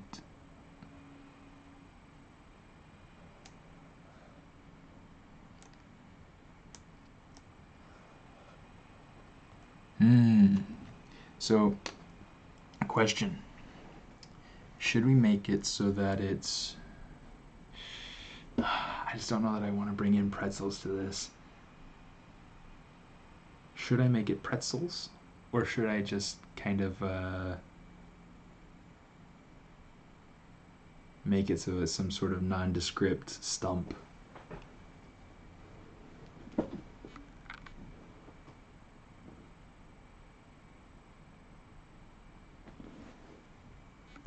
Trying to figure that out. Let's see.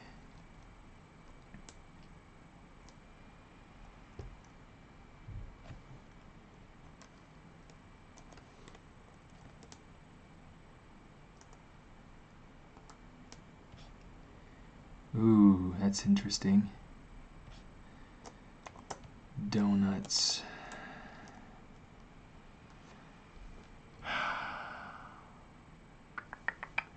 Trying to think of how I would incorporate donuts.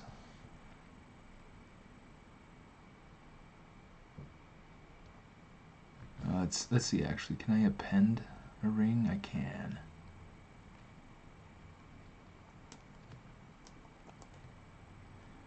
I mean, technically, I guess this is the one that's upside down.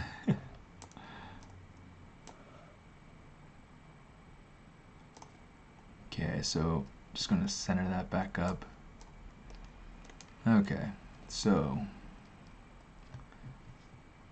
Let's hide this. Let's come over here. Let's play with this idea for a second. Inflate this up a couple times. Not too much.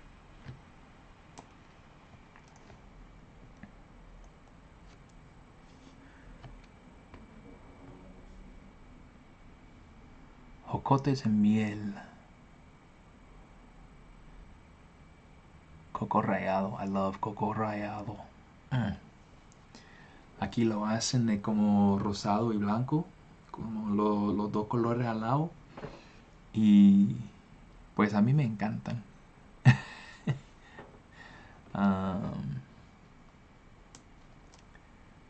Let's play with this. Let's see.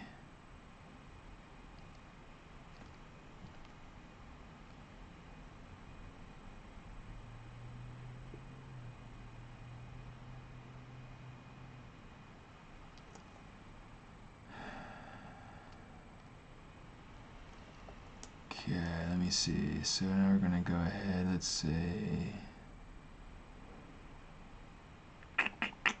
Now where's the new shape button? Is it this one? No, it's radial symmetry. Primitive axis, primitive type, modifier, accept.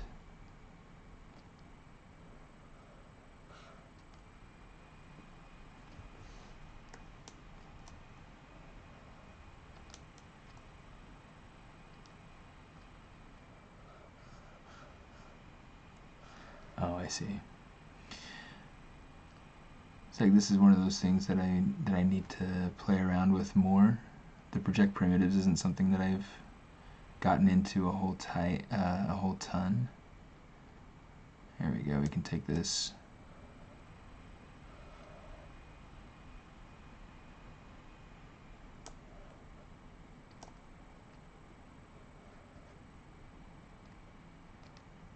We're just going to use this.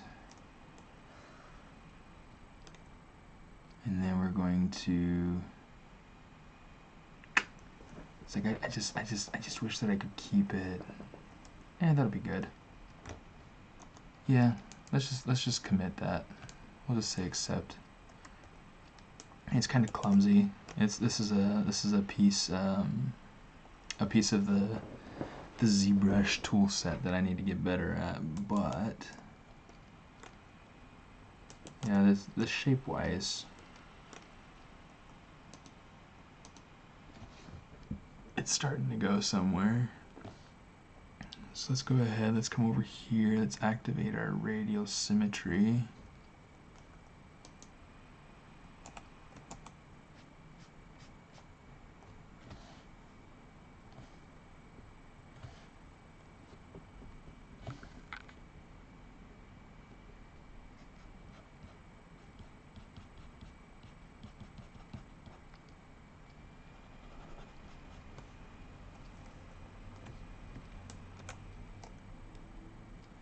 Tablet.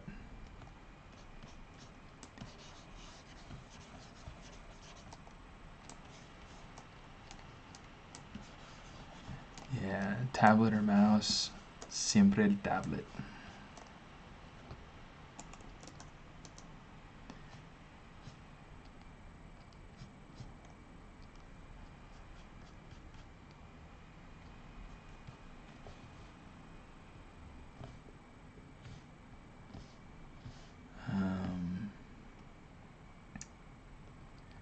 Lo feo del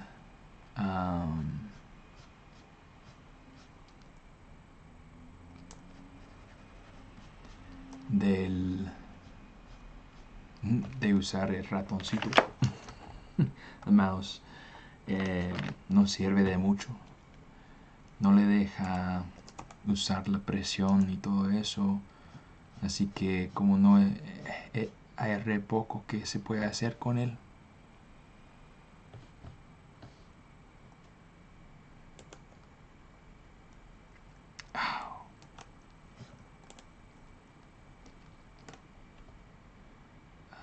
Goodness, my mind is like not even playing nicely with me today.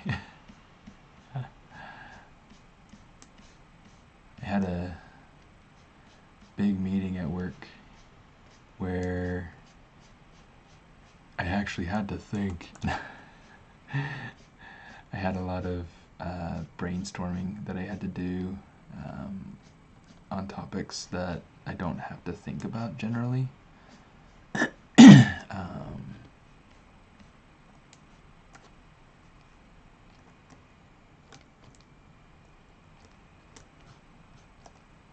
But you know, hey, we got it.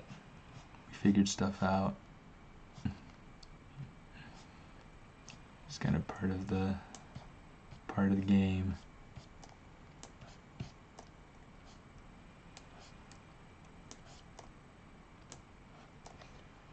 Okay, just gonna come through here with pinch and just kind of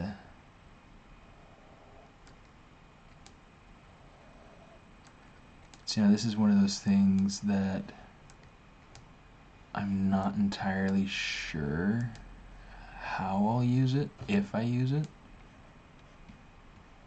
but yeah, it's good to at least have it and not need it. And not that, you know, we couldn't make it later if we decided we came up with an idea about how to use it. So there's the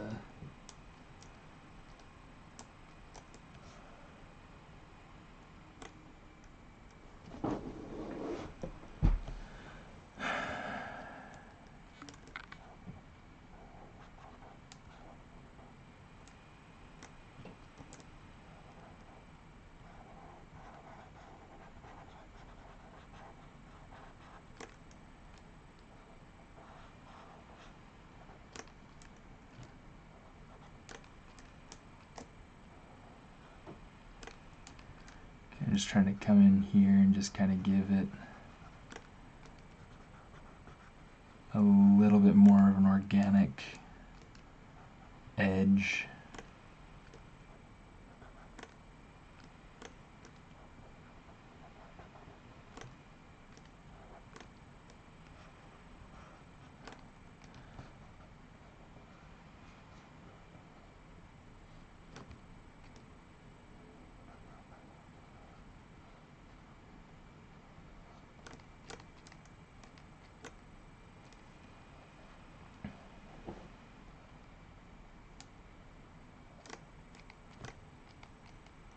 Okay, so really cool trick. We've gone through, we've masked out the section where we want to have frosting. Okay, I'm just going to come up here to subtool. At the bottom there's extract. I'm going to hit extract and you can see it's popping out some geometry for us.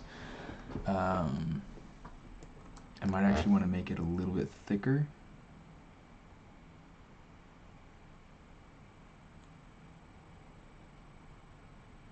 Something like that looks like it could work pretty well. I turn off double. And now I can hit extract. So now if we look at this, we'll see we have both sides. Whereas before, if we were to go through and have double turned on, we hit extract and accept.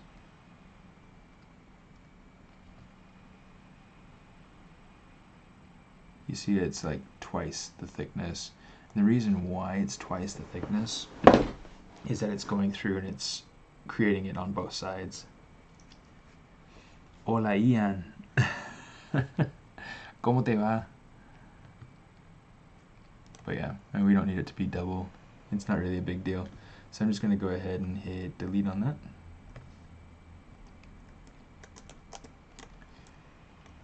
And then we'll get rid of that. Okay, so now with this, interesting. In fact, let's do this. Let's come down here.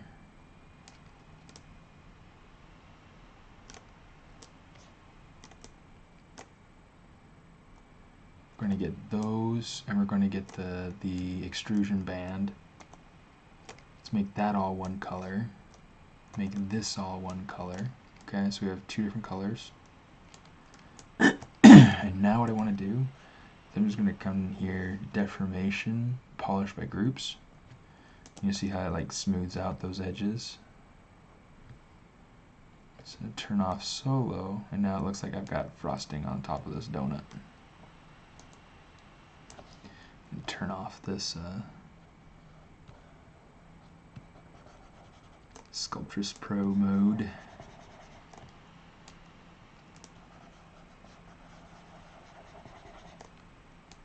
Yeah. Just having fun with some donuts.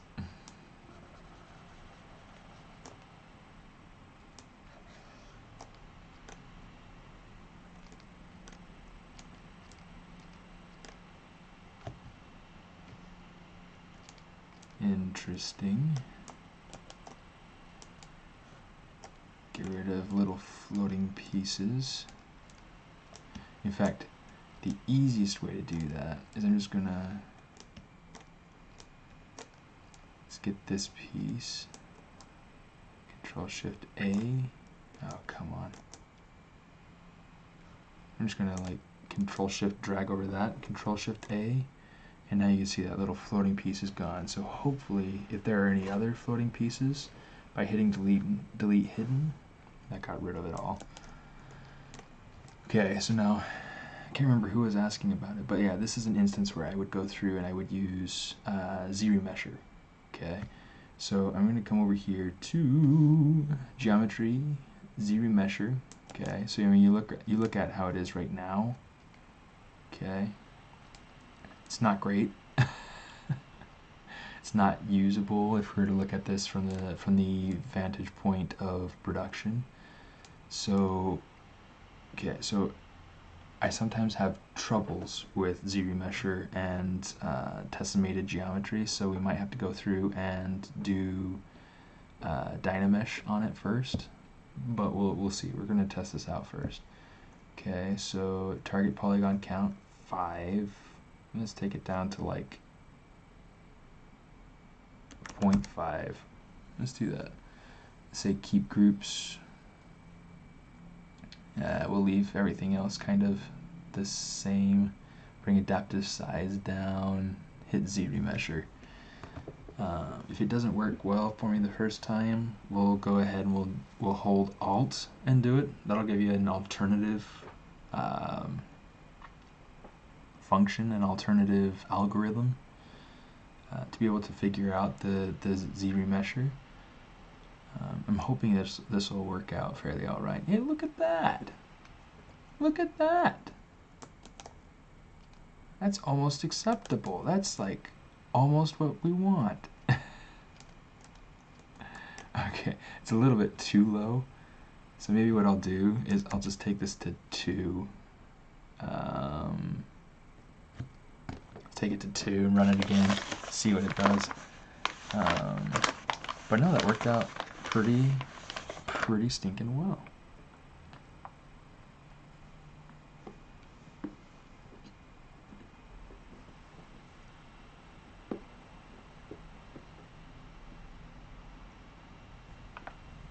Not bad. We'll keep that. The reason why I asked it to keep groups is that it makes it so that the polygroup information that I have, the red underneath and the green on top, it helps it to better decide how that edge flow needs to happen. So maybe someday when I go through and do like a robotic character, I'll show you that same sort of thing. That's the same thing that when I showed you the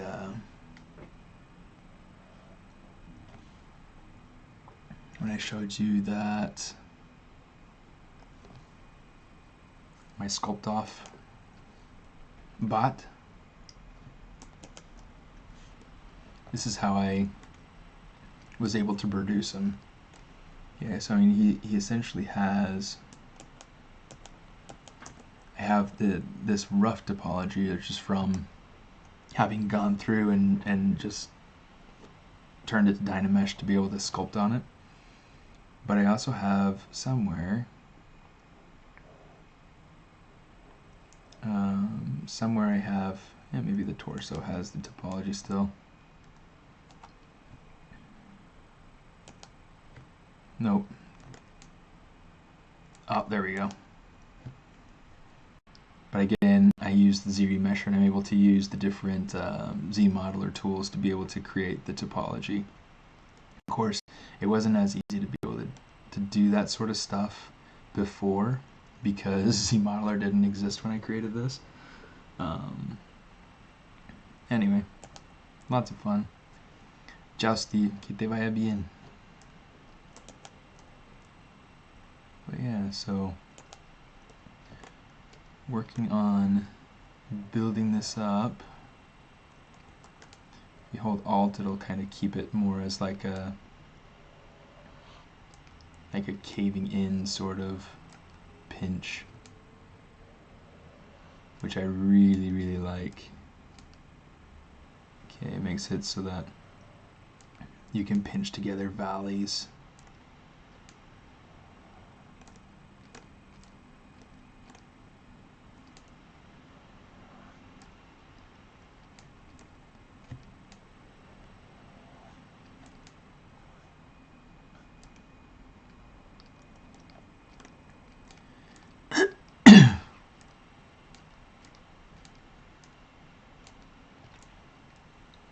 Okay, so I'm going to call this Glaze,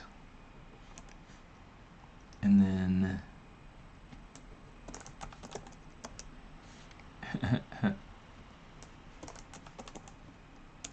good night. All right. So with this, I have a similar problem. Well, I mean, I don't need all those polygroups. Okay, so I'm just going to Control W, make sure that that's all one single polygroup. And then we can do the same thing. I can just come down here, Geometry, Zremesher, turn this to, what did we have it at, 2? So we'll have it at 2, take our adaptive size down some. We don't need keep groups on because we don't have groups. So we'll just run this and see what we get.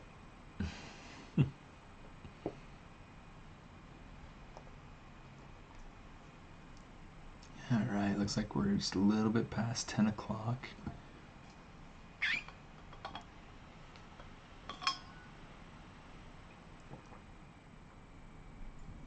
Ahí estamos. There we are. Okay, just to be able to see what it is that it did. Okay, really simple topology. Okay, and that was, I mean, this is clean. This is something that we can reduce and use in production. This is something that is workable and usable. Okay, so Zremesher, while it's not perfectly applicable in every situation, it is applicable in some situations, this being one of them. Environments being, you know, one of them.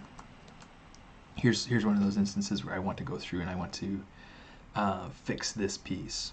I don't need this quad right here, so I'm going to say delete a single poly. I'm going to delete that, okay. And then we're going to say stitch 2 points. I'm going to say to the midpoint. Okay, so 1, 2, and there we go. Okay, so let's come back. Let's just pinch that down.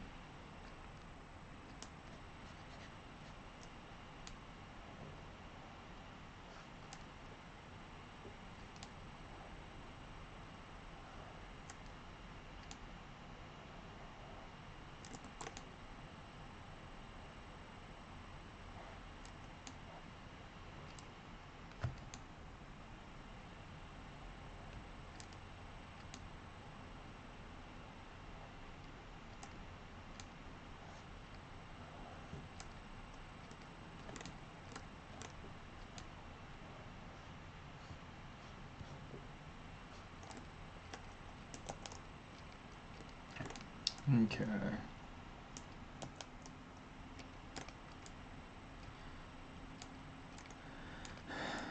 That looks so weird. The terrible color for a donut. Cool. So now we got a donut. Now we could go through and we could add on sprinkles. Now one of the cool things that we can do to be able to add on sprinkles is we could use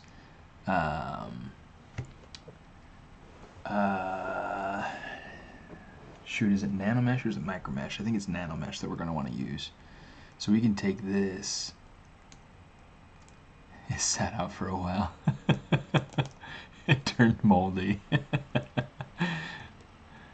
Oh, that'd be terrible. It's not my donut.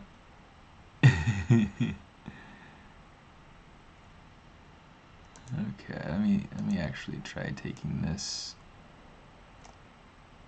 move it up some a little bit. There you go. I felt like that corner was a little bit distracting. It's a little bit better now. Not perfect, but it's a little bit better. Okay, so if I wanted to, I could olive flavored donut. Oh, gross. If I wanted to, I can duplicate this, Control-Shift-D. I want to Control-Shift, tap on the top part, and I'm just going to hit Control-Shift-S just once to be able to make it so it's just that part. So now you see I've got the glaze and I've got the glaze 1. This glaze 1, we're going to go ahead and we're going to delete hidden, because what we want to do is use this to be able to generate a surface for our sprinkles. Okay. At the moment, I only have one type of sprinkle made, which is part of my gumdrop brush. Okay, and you see I used it on my, look at that. Oh my goodness.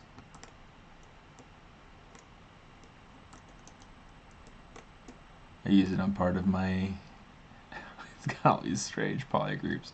I should fix that before I actually, continue using that. But whatever. So anyway, so it has these sprinkles on it. Okay, so these sprinkles are what we're going to be kind of dragging out. Okay, but the faster way to be able to do this is by coming in and saying, and using Nanomesh. So let's come over here, let's say sprinkle, we're going to say 2Mesh. Okay, so now we have this. We're going to say brush, create new Nanomesh brush. Okay, so this is where it gets to be. You see it created a Z modeler brush and it has the stuff, right? It has the stuff. Okay, so I'm going to come over here and I can say insert Nanomesh to a poly, all polys, poly loop. So just to show you what happens is that we're now clicking and dragging out, getting all of these sprinkles. Okay, this is cool, but this isn't random and this doesn't really help us. So this is where we can go through and we can start to get some variation. We can change our size of the pieces. Let me see. Show placement, edit placement.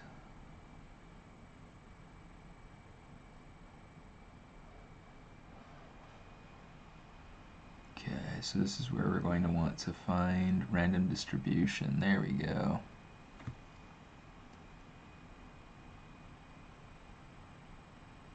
Okay.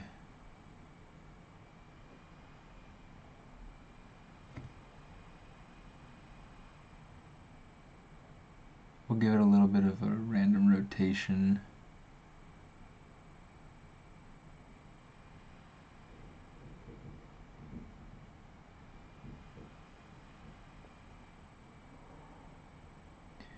just to make sure that we can have some true randomness to it. Now if we really wanted to,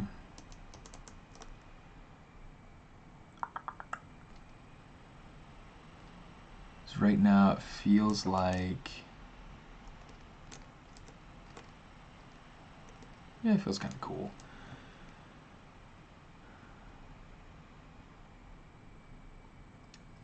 Let's see if we can figure out. Oh, there we go.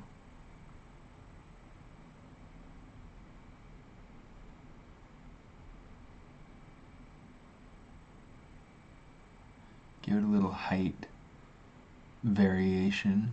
Okay.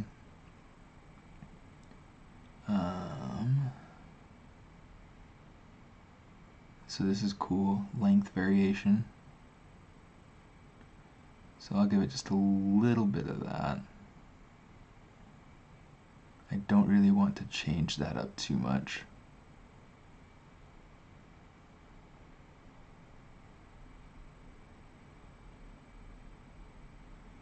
Okay.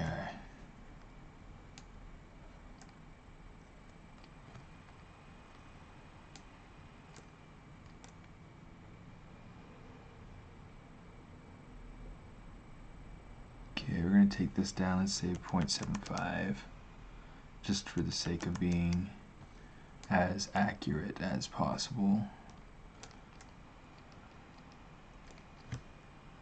Now look at that. Quick and easy Dante. How you doing, brother? How you doing? Okay. So yeah, we got sprinkles on there now. So if we wanted to, we can turn this on and off just to be able to kind of check and see what it looks like before and after. But yeah, that's kind of a great way to be able to see that. And now we should be able to say, I'm trying to remember if the button's here, if it's on the geometry, convert BPR to geo.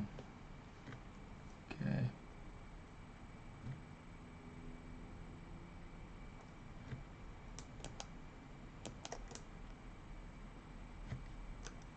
We can say split hidden, and now we've got our sprinkles.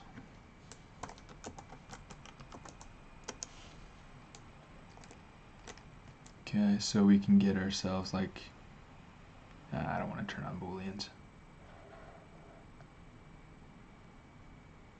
Okay, I don't need that on. Let's take the donut.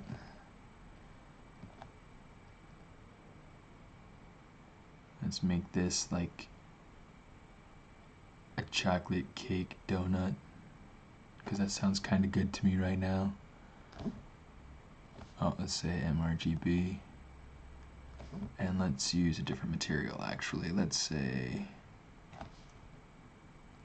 nah, not chalk. What's a good material for a donut? I feel like I've gotten like nothing done today. Which is fine. It's fine, right? You guys are fine? I'm fine. We're fine. It's all fine.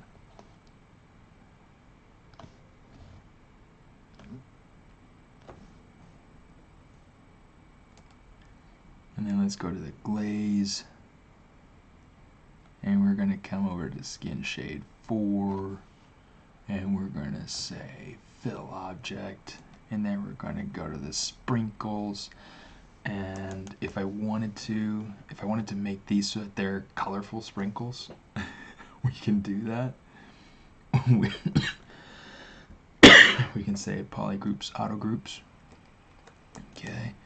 And now watch this. This is where the color comes in. We're gonna say polypaint from polygroups, and bada bing bada boom, it's a party on a plate. Look at that. Oh my goodness, you guys had no idea that was coming, but I did. Okay, it's just a really kind of simple little trick. So anyway, now we've got a donut, and that feels like it's the only thing that we kind of got out of this, we got our little gumdrop mushroom.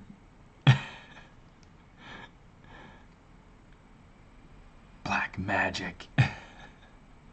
Wrong, it's colorful magic.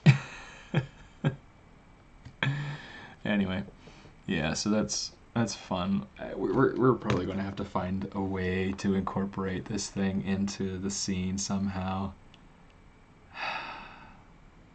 Okay, so maybe what we do is, instead of including the whole thing, we sculpt it so it's like it has a big bite taken out of it.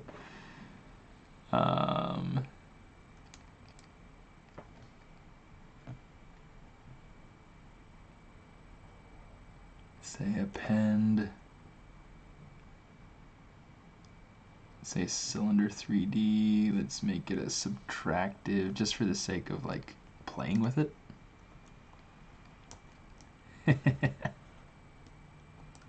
Oh, I don't want to move the sprinkles, I want to move the...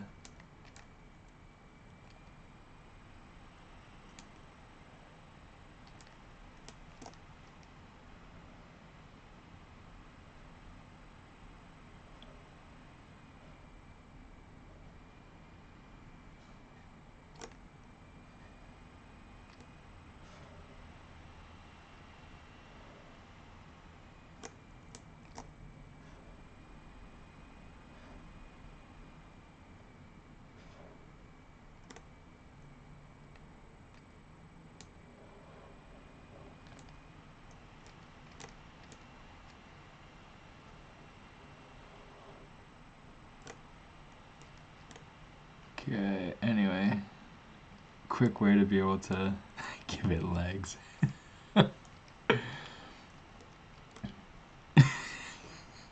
Wouldn't that be something? You know what, so here's what we can do. We can turn that off. Oops.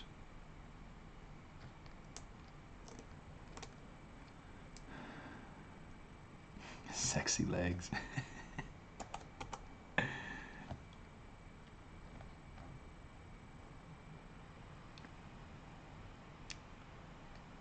And of course, it's always a good idea to save your work. I haven't gotten to wanting to save it yet, so... Oh, let's turn off the wides, turn on... Nope, not radial, please.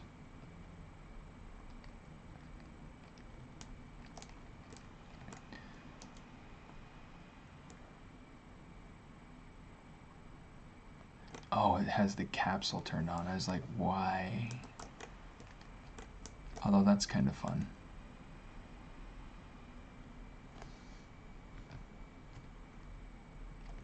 Okay, let me say split unmasked. Donut face. Okay, so here's what we're gonna do. So these are gonna be the eyes. Okay, and let's actually.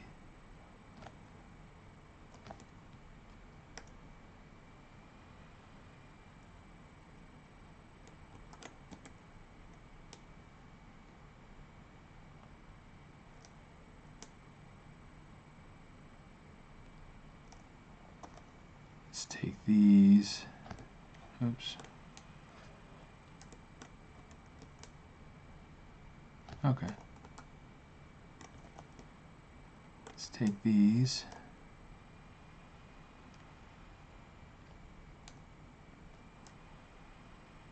Kind of embed them into the eyes a little bit, just so they look like kind of sprinkle eyes.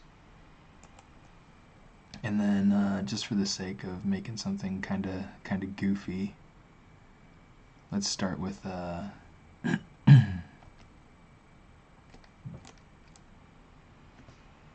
know what, let's do this. We're going to call this Glazed Face.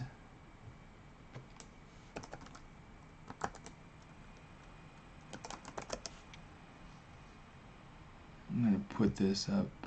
Actually, let's put this down.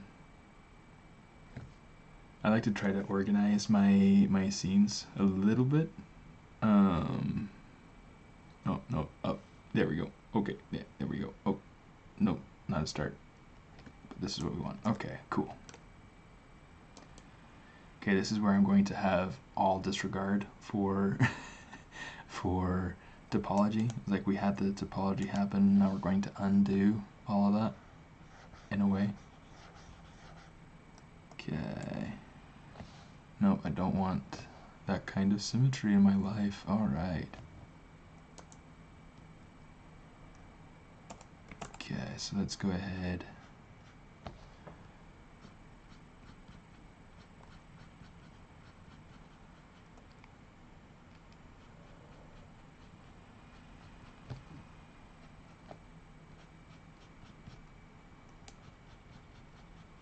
We'll take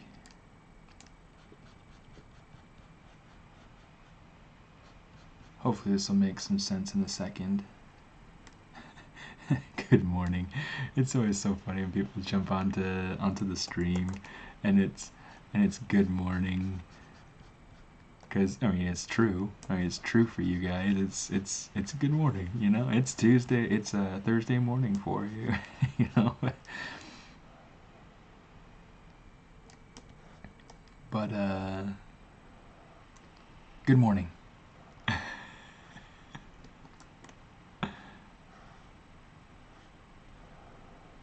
I'm trying to decide if maybe pushing it back. Yeah, that'll work.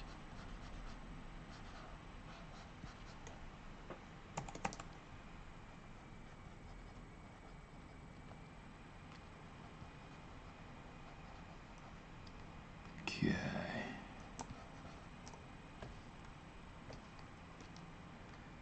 I'm just gonna kind of try to make this a little bit nicer.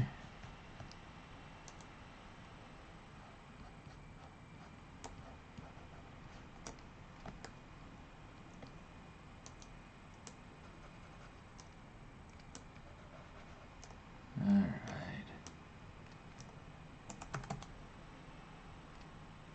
$7.26.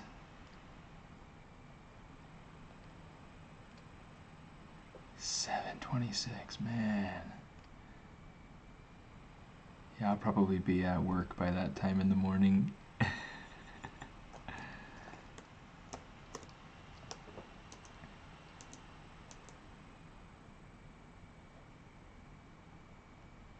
One of the things my daughter seems to like to do lately is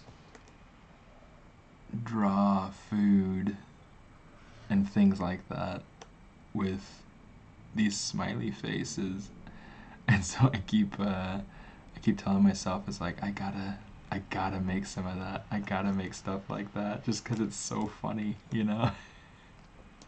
I mean, this little 5-year-old, I mean, she doesn't see any of that. She doesn't like. I don't know. Maybe I'm like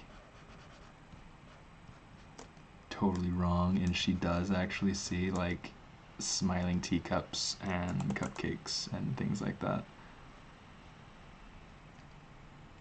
But I'm just like, doggone. Okay, that's like adorable and a half. This is something that's like totally way out of the realm of what I usually do, but you know, I feel like it's a good day for it.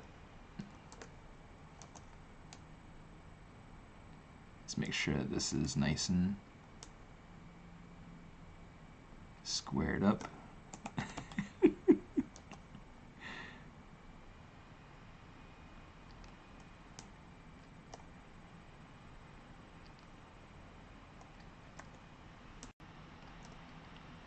Thank you guys for humoring me a little bit.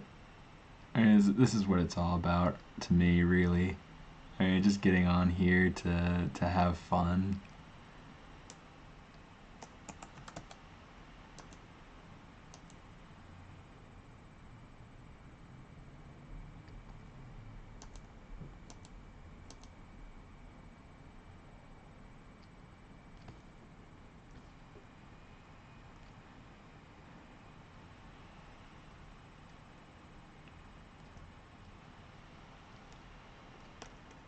Okay, so these teeth,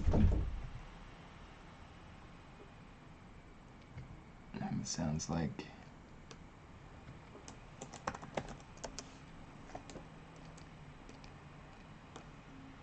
somebody might have come inside. Looks like a Nintendo character or something. That'd be funny. Okay, with this, let's see. Let's turn on bend curve. And we're just gonna do something like this. Oops.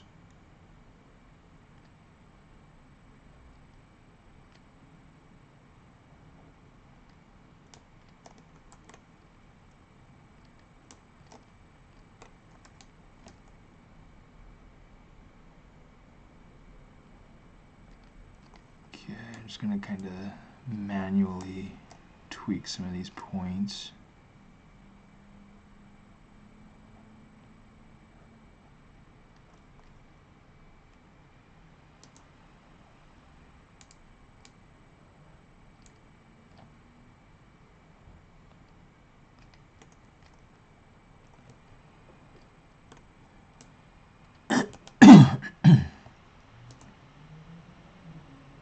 Give us a little bit more roundness. So what we're going to do in just a minute is kind of tweak the bottom shape there a little bit. Okay, so what we can do, let's go over here, geometry, crease. We're going to start by creasing this maybe at level 2. Okay. So now if we look at this, anywhere where we have an angle that is greater than 45 degrees, it's going to crease it. So now if we hit D to be able to see our dynamic subdivisions, this is what we're going to get. Now there's also, let me see if I can find where it's at, dynamic subdivisions, there's this Q grid. Okay, so if we just take this and kind of push it up a little bit, this might actually get a little bit too blocky for what I'm looking for.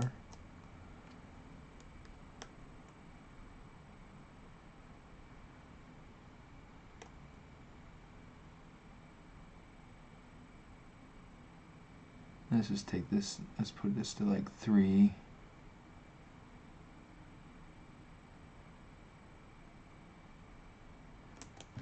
It's interesting because this is giving me way more pinch right here at the points.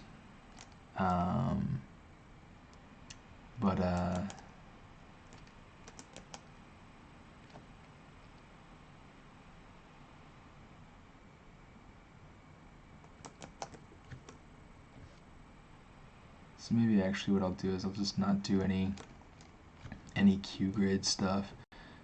Joseph Drust kind of swears by it. I don't use Q grid enough to have really like figured it out, but we'll call that good. Or if we wanted, if we wanted to be able to add some asymmetry, okay, let's come over here. Let's say accept. Okay, I'm just going to hit X, and then let's say polygroups, auto groups, just so that we know that we're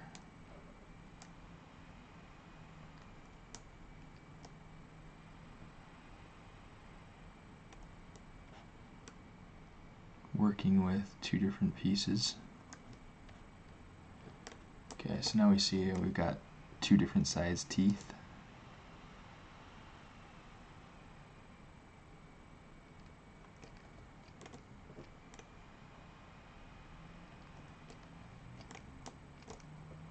Okay, so with these sprinkles, this piece is really kind of distracting to me.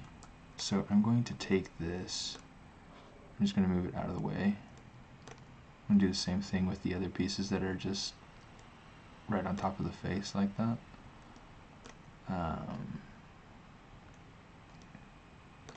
If I wanted to, one of the things that I could do is I could take some of these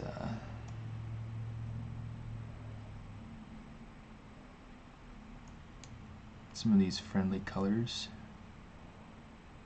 We'll just see if we like the similar colors there.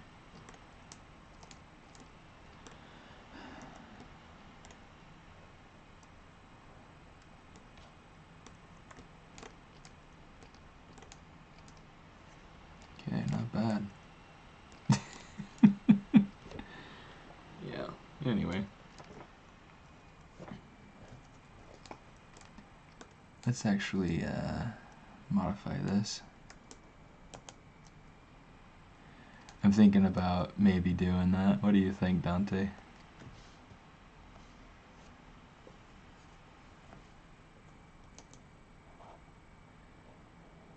Dante on YouTube is asking if I'm planning on putting that in our scene, and I think it sounds funny. We'll have to see. We'll have to see how it looks. But what do you guys think?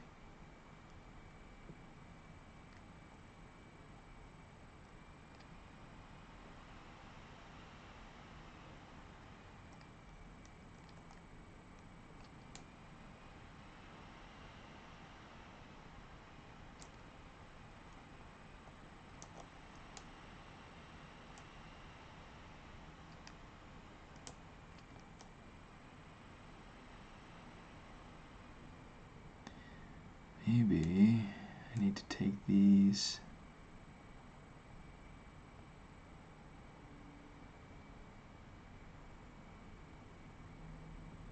Trying to figure out if that's going to work better or not.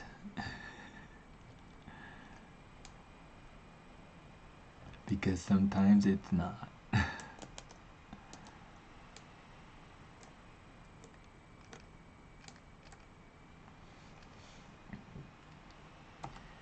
Okay, so now for these donut face eyes, let's turn our symmetry on, just for the sake of making sure. Oops.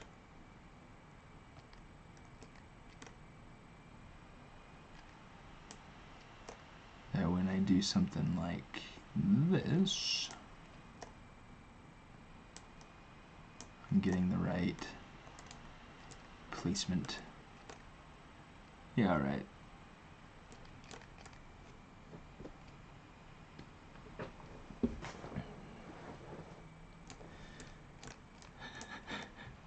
Let's let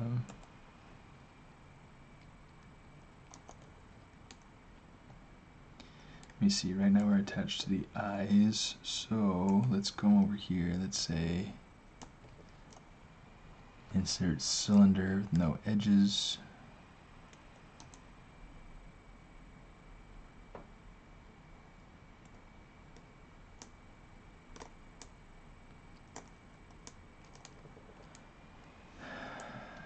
That's like way too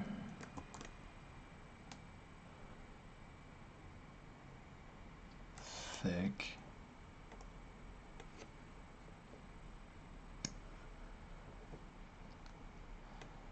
And what we want to do, let's actually make it so that it's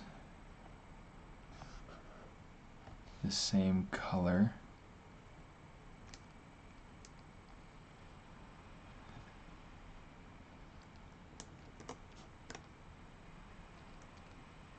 Okay, so that's the same color as the donut. In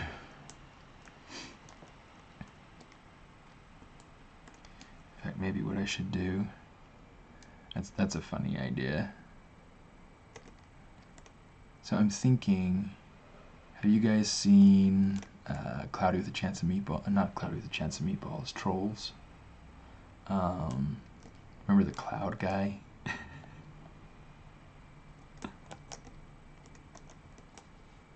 So I think it would be funny to come in here, give him like wobbly little knees. In fact, let's do that too.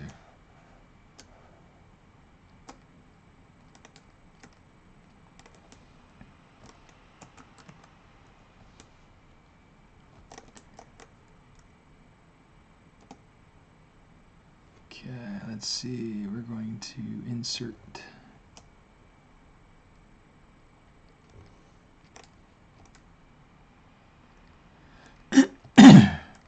One of the things that I don't like, something that I need to add to my insert mesh primitives brush, is just being able to make sure that I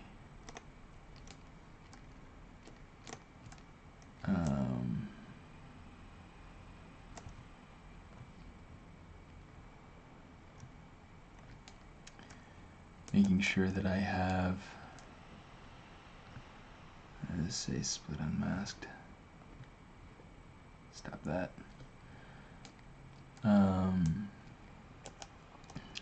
Because one of the things I want to have inside of my brush, my insert primitives brush, is I want to make sure that I have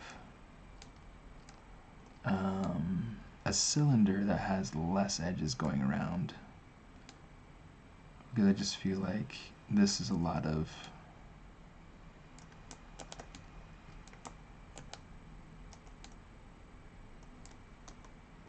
need something brighter too.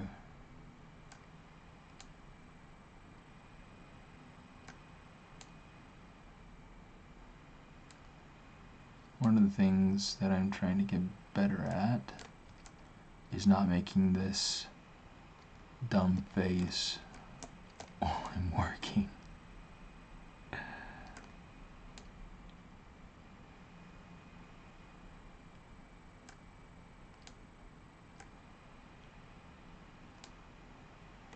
Oops. Okay. See, something like this is much more workable. Okay, so I want to protect the knees.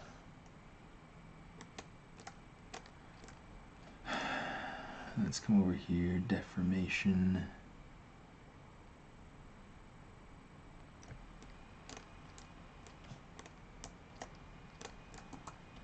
Let's take these and we'll actually move them forward a little bit.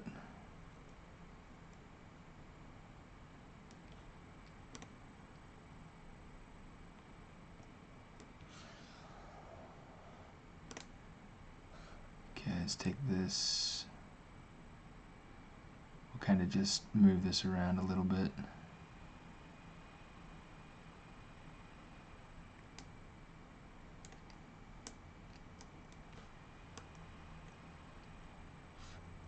Okay, good. So I still have my symmetry on.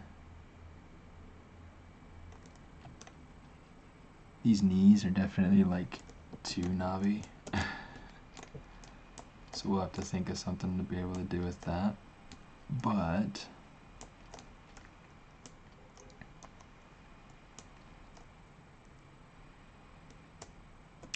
let's duplicate that. And let's come over to our insert mesh, the other one, the primitives. I feel like my head's getting to the point of like not being able to focus.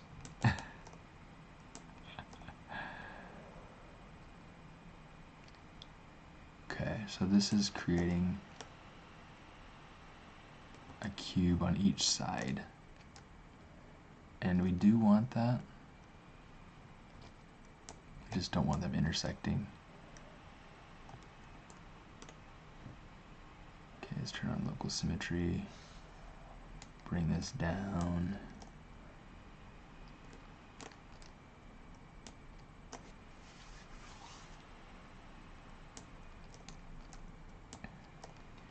Okay, so let's real quick, I'm just going to hold Alt, be able to create a polygroup here, and then we want a Q-mesh. A single poly is fine. It's going to treat that alternative polygroup as a single poly, so it's really not a big deal. I want to unmask just that piece.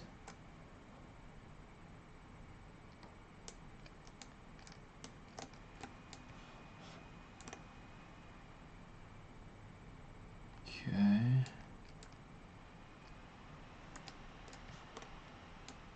Oops, come on.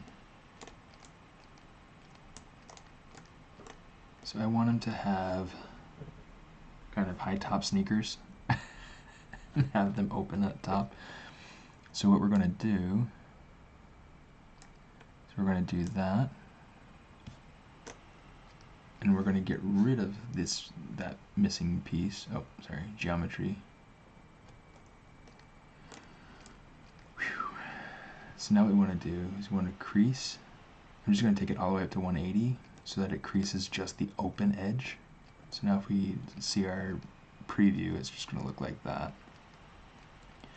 Okay, I have too many edges for what I need right now, so I'm going to get rid of whatever I don't need.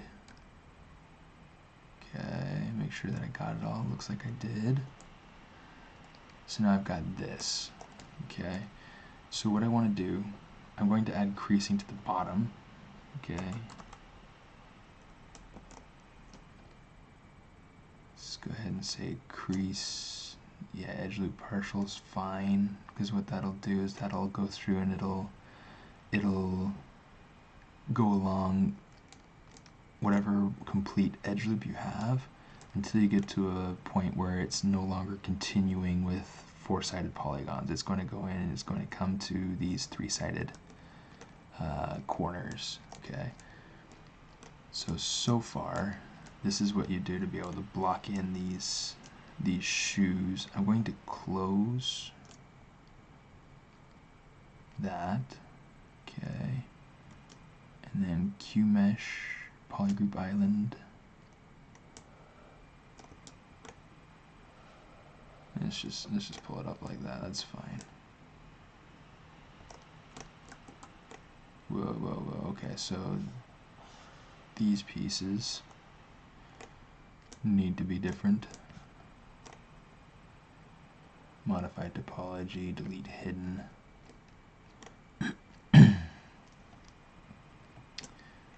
Delete a single poly.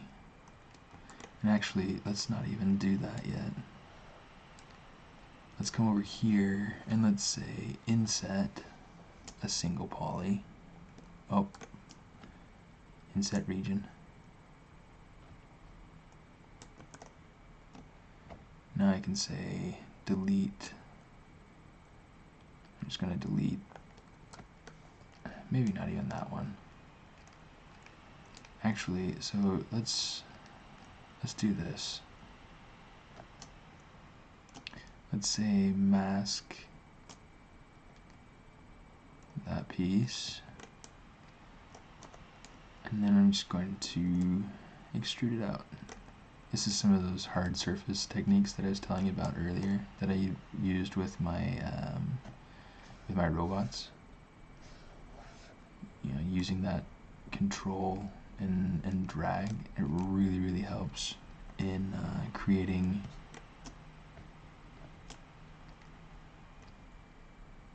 those sorts of things.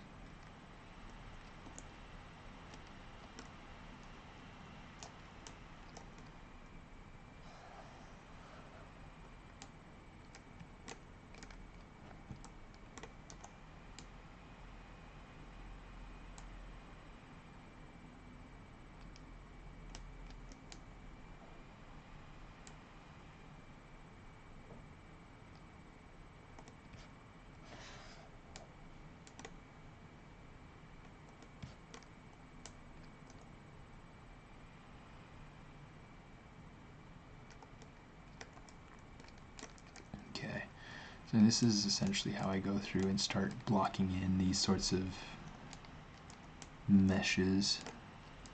Okay, so a lot of things like this, eventually I'm going to want to have it so it's pointing up. Let's actually do this. So we're going to get rid of all the creasing. Okay, I'm going to crease to be able to get the crease around the open edges. Okay. And then let's go ahead, let's recrease those edge loop partial along the bottom. So what was happening is I was getting too much creasing in some of these areas, especially up here along the top, and I didn't want that. This, however, looks like it's about what I'd like. That's way too long for for this character. I'm gonna play with it some.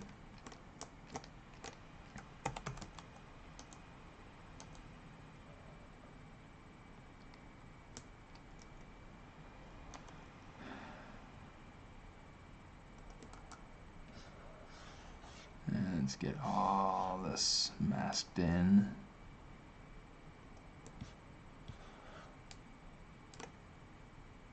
And we'll pull this down some.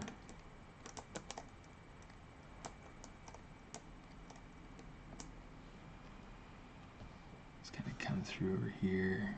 Oops.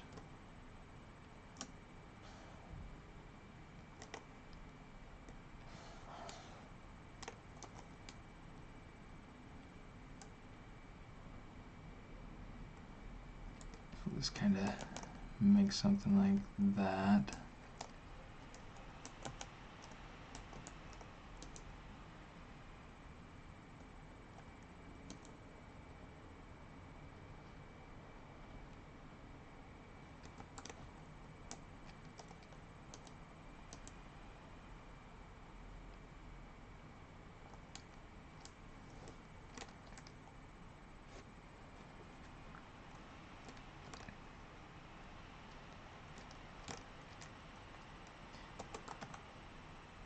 Okay, so that's mask, it's edge loop partial.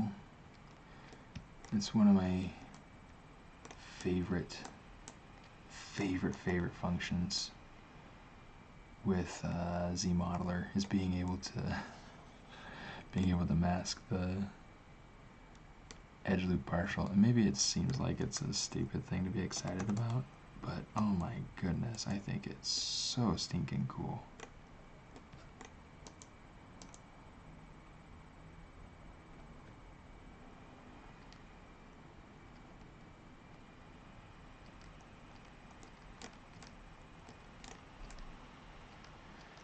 So let's go ahead, I'm going to hit Control D once to be able to add one subdivision level, and I'm just going to delete it. Okay.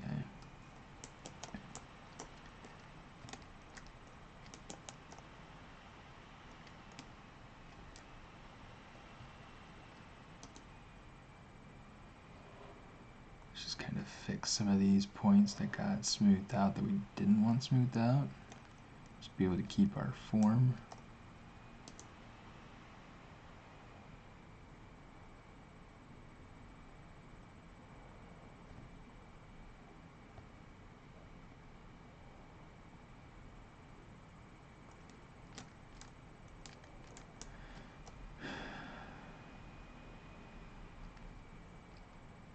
Just kind of bring that forward or something.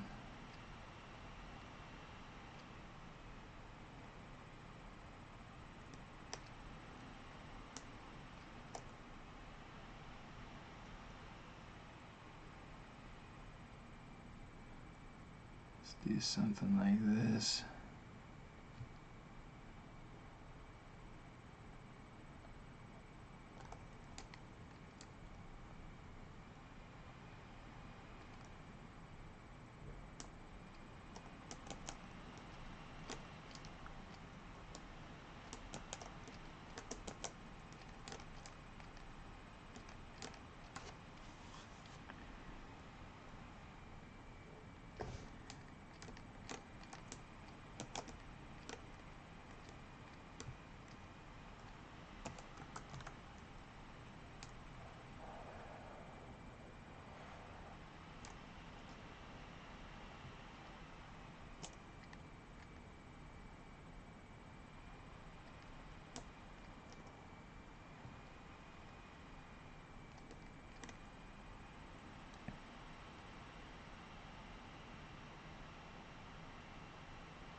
Okay, let's try this. Let's say inset.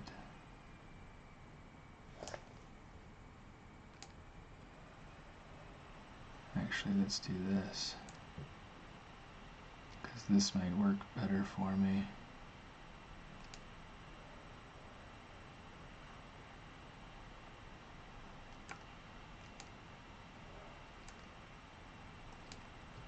Okay, now we can say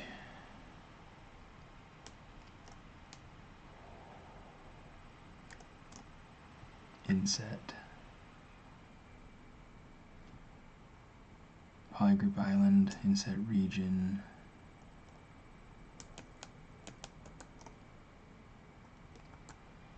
That's not going to work for me.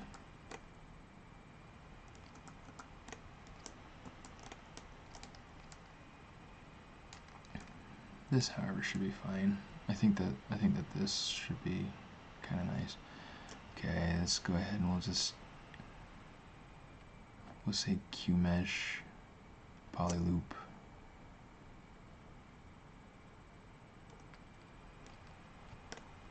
And then we're just gonna uncrease.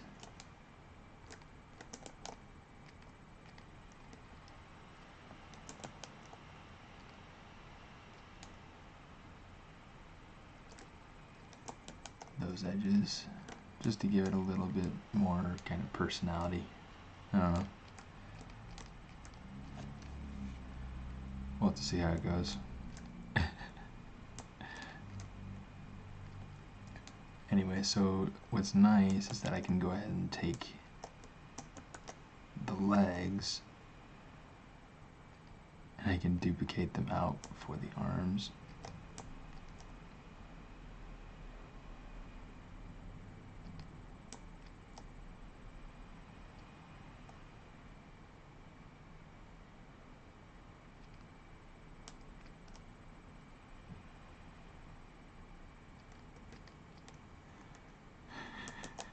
This is so dumb.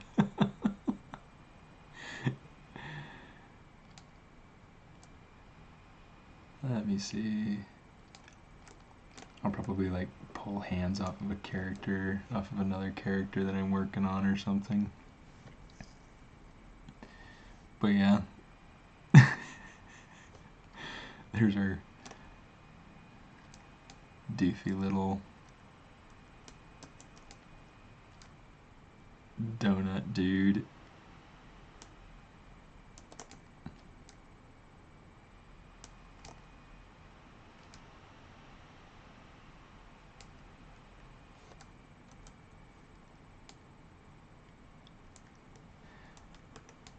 Let's actually do something more like this.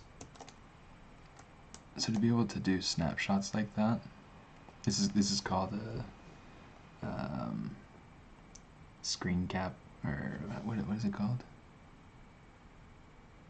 I'm trying to even think where it is that it's located. Screen grab. To be able to do that, you just hit Shift S, and it'll essentially make a 3D copy of the mesh where it is. It makes it helpful for when you're going in trying to get approval on something that you're working on in ZBrush. So yeah, definitely needs hands and laces and socks, like high top socks. Because why not, right? The laces could be made out of like licorice, I don't know. But I like the twisty licorice, like what we made earlier, but more like the pull and peel Twizzler stuff. I don't know. I don't know. Document, just because it's fun, I'm gonna save it out.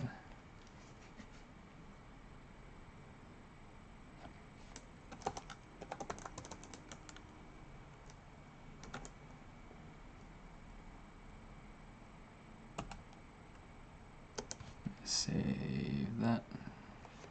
Okay, this is really cool. I mean, first off, you can come up here and you can see you have these dots. You can control the cropping of the image that you're exporting, just so that you're aware this is something that you can do when you're exporting your document. Okay, so now you can see that's what we're going to get. You can also control it with the sliders over here. You can control the quality, things like that, the file size, like a goal target file size, and then you just hit OK down at the bottom, and it exports it, and you're good. It's kind of cool. Anyway, it's late. I've been going on for entirely too long. I'm tired. I can tell it. Everybody else is probably tired too. So I'll try to stay on track a little bit better next time, so that we can hopefully get some more super cool stuff done. Stack of Oreos,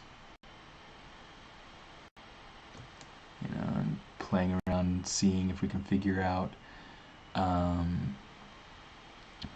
more about what this mountain's going to be shape-wise. I need to make sure I don't eat all my chocolate before then. And yeah.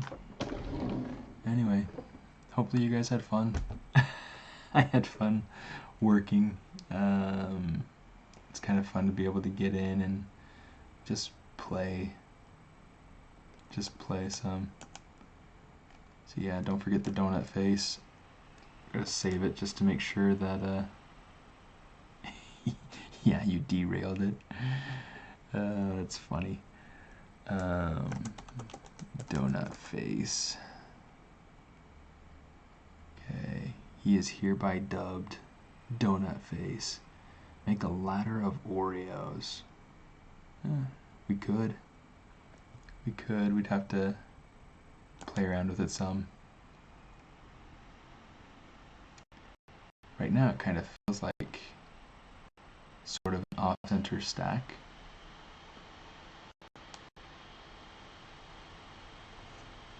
Zbrush is like really kind of chugging along right now.